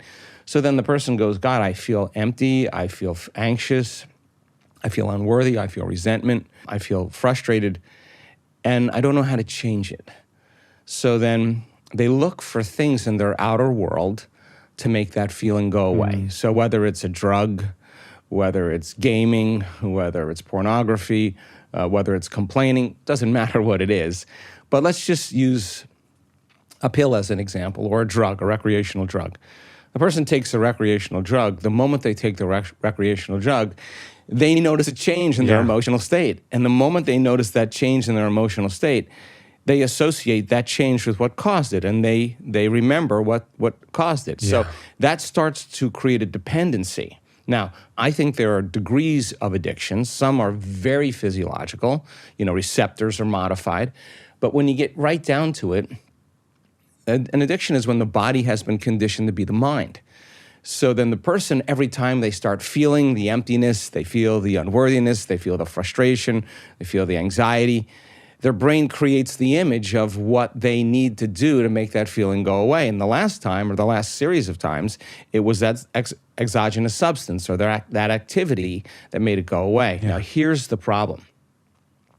Let's use gaming as an example, okay?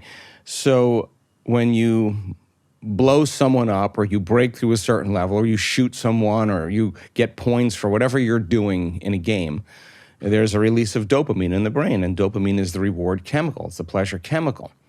The problem is that the amount of dopamine that's released in a very short interval of time is outside of normal.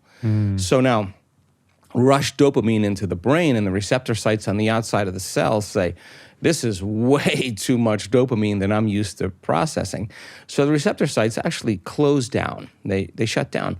So now, in order for the person to get that same feeling, they got to play more. They got to do more. The stimulus has got to be greater. So over time, we start recalibrating those pleasure centers, those receptors, to a higher level. Now, what's the significance of that? In the absence of that stimulation, our pleasure centers have been hijacked to such a high level that we can't find pleasure in anything. You can't find pleasure from a sunset. You can't find pleasure from sitting down at the table and having a meal with your family, playing with a dog, going to see your grandparents. Especially for a lot of children, you can look at them and you can see that something happened to them where they're just glazed over. That's because they're kidnapped by the technology. And so in order for them to get that same rush, they have to play more, they have to do more. Now, here's really the big problem. Learning should be a reward in and of itself, right? I mean, learning should be a reward. But now, for most people, they need a stimulus. They need something to drive their attention to whatever they're learning. And now attention is dependent on something outside of us. And when you capture people's attention, you capture their energy. And you can program them as a result of it. So the solution then is to teach people how to self-regulate. So we see people that come to our work that have had problems with addictions, all kinds of addictions. But really, it's some emotional addiction that really they're trying to change, right? And so they just been programmed to think that it has to happen outside of us. So what we discovered in our research is that you could actually turn that hypnosis, that conditioning around, and not wait for the experience to produce the emotion, but teach people how to self-regulate their emotional states and be able to trade resentment, frustration, anxiety for an elevated emotion. And if you keep practicing it, you get really good at what you practice. Yeah. So good at it that you actually become it. So then when people start to self-regulate, we actually measure what happens to their physiology when they do it properly. And it becomes a habit. And so then when the person notices then that their body's out of balance, they have one of two choices. They can rely on some exogenous substance or something outside of them, or they can take a moment and recalibrate their emotional state. And the only challenge, I think, with addictions is that the moment you say, I'm not going to drink coffee, I'm not going to smoke cigarettes, I'm not going to drink alcohol, I'm not going to have sugar. The moment you make that conscious declaration with your conscious mind, the body has been conditioned and dependent on that substance. So 2 hours goes by and the body has modified its receptor sites and it starts talking to the brain. It starts saying, Rangan, why don't you start tomorrow? Tomorrow's a better day. Any other day but this day, this is not a good day for you. It's my parents' fault, it's my boss, it's the news. And that thought is being driven by the body-mind. Now, if we act on that thought, we make the same choice, we do the same thing, we create the same experience, we feel the same emotion, and then all of a sudden that emptiness or that emotional state goes away, and the person returns back to the known. So there is a biological, there is a neurological, there's a chemical, there's a hormonal genetic death of the old self because you're breaking that stimulus and response. That inhibition then causes the body to feel chaos. It's looking for the known, the familiar. So instead of white-knuckling it to the other side, we teach people how to regulate their internal emotional states. And over time, you start seeing the moment you're feeling an elevated emotion like gratitude or appreciation or kindness or care or in love with life, you don't need anything outside of you to make you feel better. You're actually doing it by yourself. And people can sustain these states like any habit for an extended period of time. Yeah, there's a phrase I've heard you say before, Dr. Joe, that people often mistake love for pleasure. And when people start to feel whole again, they have less of a need for pleasure. Yeah. And I think that really speaks to what you've just said. You know, when you feel these, as you call them, elevated emotions, you have less of a need for these quick dopamine fixes, right? Yes, exactly. I mean, think about it. I mean, how could you want, if you're whole, if you're whole, there's no need to want, there's no lack, there's no separation. What does that mean, whole? Well, here's how we describe it. We do a lot of studies on brain coherence and heart coherence. And let's talk about what it's not, okay? I mean, so when there's an emergency or when we're aroused by some threat or some condition in our life, or we can't predict an outcome, we can't control an outcome, we have the perception that something in our world could possibly get worse, we switch on that primitive nervous system, right? That fight or flight nervous system, and now the game is fight, run, or hide. The problem is with human beings, when we're at it, we feel like a loss of control. Our brain all of a sudden tries to control everything in our life. So every person, every object, everything, every place, every experience that you've ever had is mapped in your neocortex. So the arousal of the stress hormones drives the brain into a very high brainwave state called high beta. But then as you shift your attention from one meeting to another text, to another person, to another thing, to another place you have to go, every one of those different elements has a neurological network in the brain. So like a lightning storm in the clouds, the brain starts firing out of order. It starts firing incoherently. And when the brain is incoherent, we're incoherent. And so think about when you're stressed. The most common thing that people do is they over-focus. They narrow their focus on whatever it is that's driving them to pay attention to it. Yeah. And so then the act of paying attention to the problem is actually driving the brain further out of balance.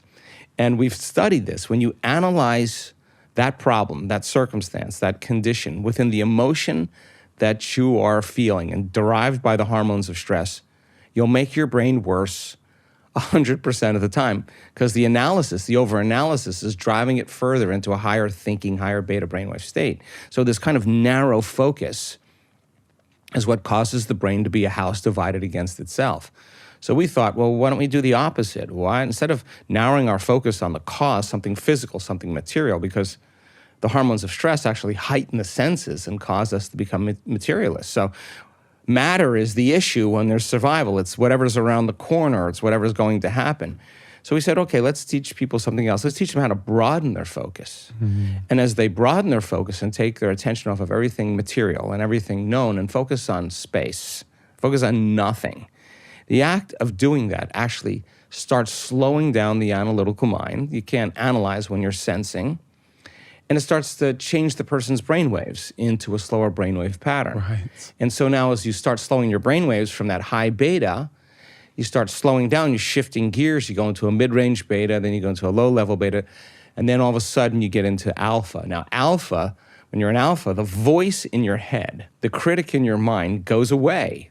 That voice that's talking to you stops, and the brain tends to see in images, in pictures. That's the imaginary state, that's the creative state. And in alpha, when you're out of survival, you're looking for answers, you're creative, you're looking for new ways of doing things. So when they broaden their focus, not only do they move into alpha, but all of a sudden we start seeing those different compartments of the brain that were once subdivided, all of a sudden starting to unify. Different communities of neurons that were fragmented start to synchronize. And that's what you call coherence. Right, so what syncs in the brain links in the brain. So when you see the front of the brain talking to the back of the brain, the right side of the brain talking to the left side of the brain, you start knowing something good is starting to happen and the person's starting to create more order. So when you see those psychic union of two hemispheres coming together, you know, the polarity, that person starts to feel incredibly whole. And coherence, when you have waves that are coherent, when they build or interfere with each other, their waves get bigger. And the higher the amplitude of the wave, the higher the energy in the brain. All of a sudden, the person starts to become very relaxed and no longer stressed in a program, and kind of alert and awake. At the same time, when you're resentful or frustrated or impatient and you're sitting in traffic, the same hormones are released and your heart is actually beating like there's a tiger behind you, but you can't run, you can't fight, you can't hide, and the traffic is frustrating you even more, you're releasing more of those chemicals, so the heart starts beating against the closed system. And when that happens, the heart starts beating out of order. Now, the heart's incoherent. So when incoherent waves interfere with each other, they're out of order, they diminish energy, and the brain energy leaves the heart. And this is when we stop trusting. This is not a time to communicate. This is not a time to learn. This is not a time to be creative. And energy leaves the heart.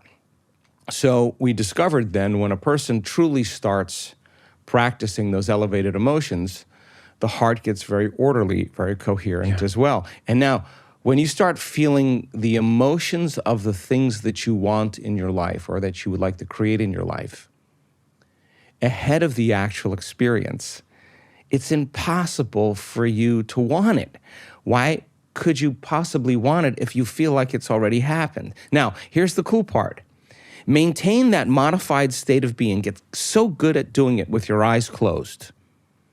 Start practicing with your eyes open. And if you can maintain that modified state of mind and body your entire day, coherent heart, soon as energy reaches the heart, we've done thousands of studies on this, it's going straight to the brain. The heart starts to inform the brain that it's safe to create.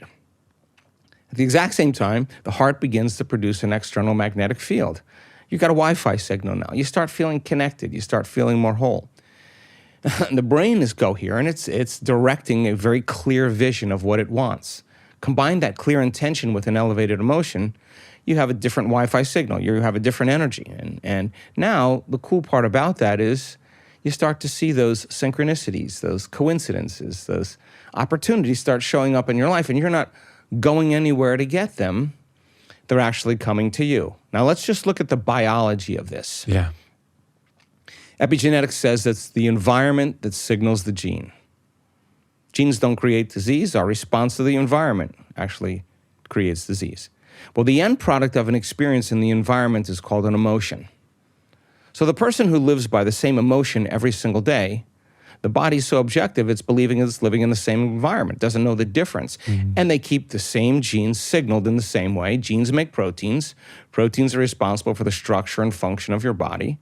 The expression of proteins is the expression of life. And the person now is in the same emotional state. They're expressing the same genes, and nothing changes in our life until we change. Yeah. Okay, so now the person who trades resentment and frustration and anger and everything else for an elevated emotion, and they can sustain that state, the body's so objective that it's believing it's living in a different environment. Yeah. So they're knocking on the genetic door. So the elevated emotion the person memorizes, the body is so objective it doesn't know the difference between the real life experience that's creating that emotion and the emotion that person's regulating by thought alone. Keep knocking on the genetic door. You down-regulate the gene for disease and you up-regulate the gene for health because their body's in a different emotional state and the body's believing it's living in a different environment. And we've done studies with novice meditators. And we were curious to see what kind of biological changes would take place in 1 week if you went all in, like immersed yourself in the entire week-long event. Like people do on their 1 week Yeah, retreats. on our 1 week retreats. Yeah, so we draw blood and we look at about 2,882 metabolites, all exosomes, gene expression, and at the end of 7 days, the novice meditators, almost 100% of them, show substantial biological changes in their blood that suggests that they're living in a different environment. Now, here's the weird part about it. They're in a ballroom. There's nothing going on in a ballroom. I've been to thousands of ballrooms. There's nothing very exciting going on in a ballroom. They're actually making those changes inwardly. And I say to our research team, where are those chemicals coming from?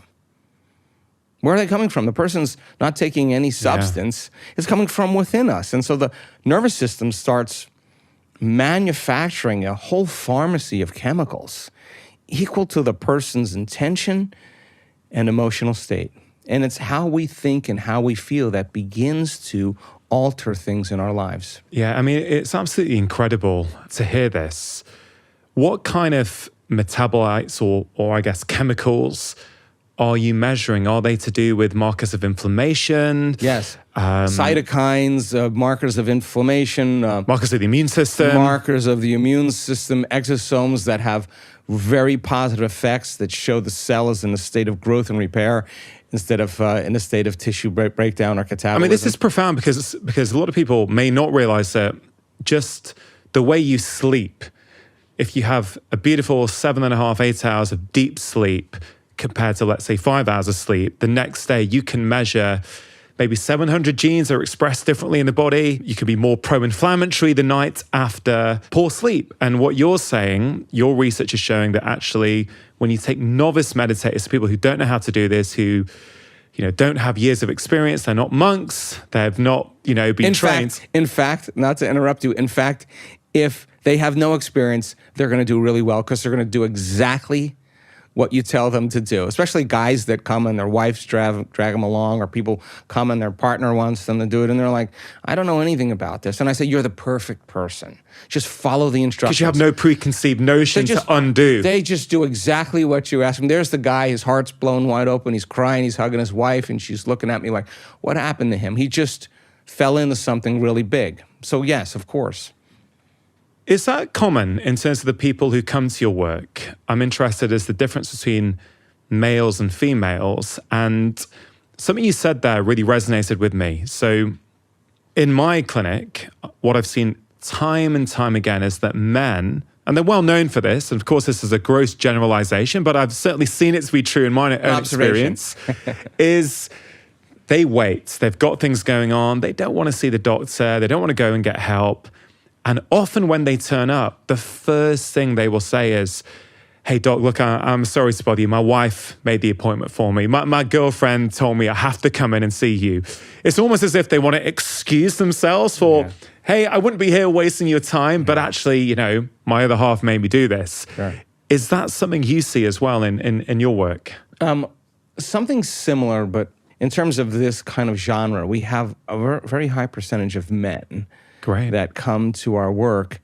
And I think the number one reason why, Angan, is because we use science as the model. We rationalize. We combine quantum physics with neuroscience, with neuroendocrinology, with psychoneuroimmunology, the mind-body connection, epigenetics, electromagnetism. We build a model. So guys they like the They like to understand all of that stuff so they can reason with it so they can leap.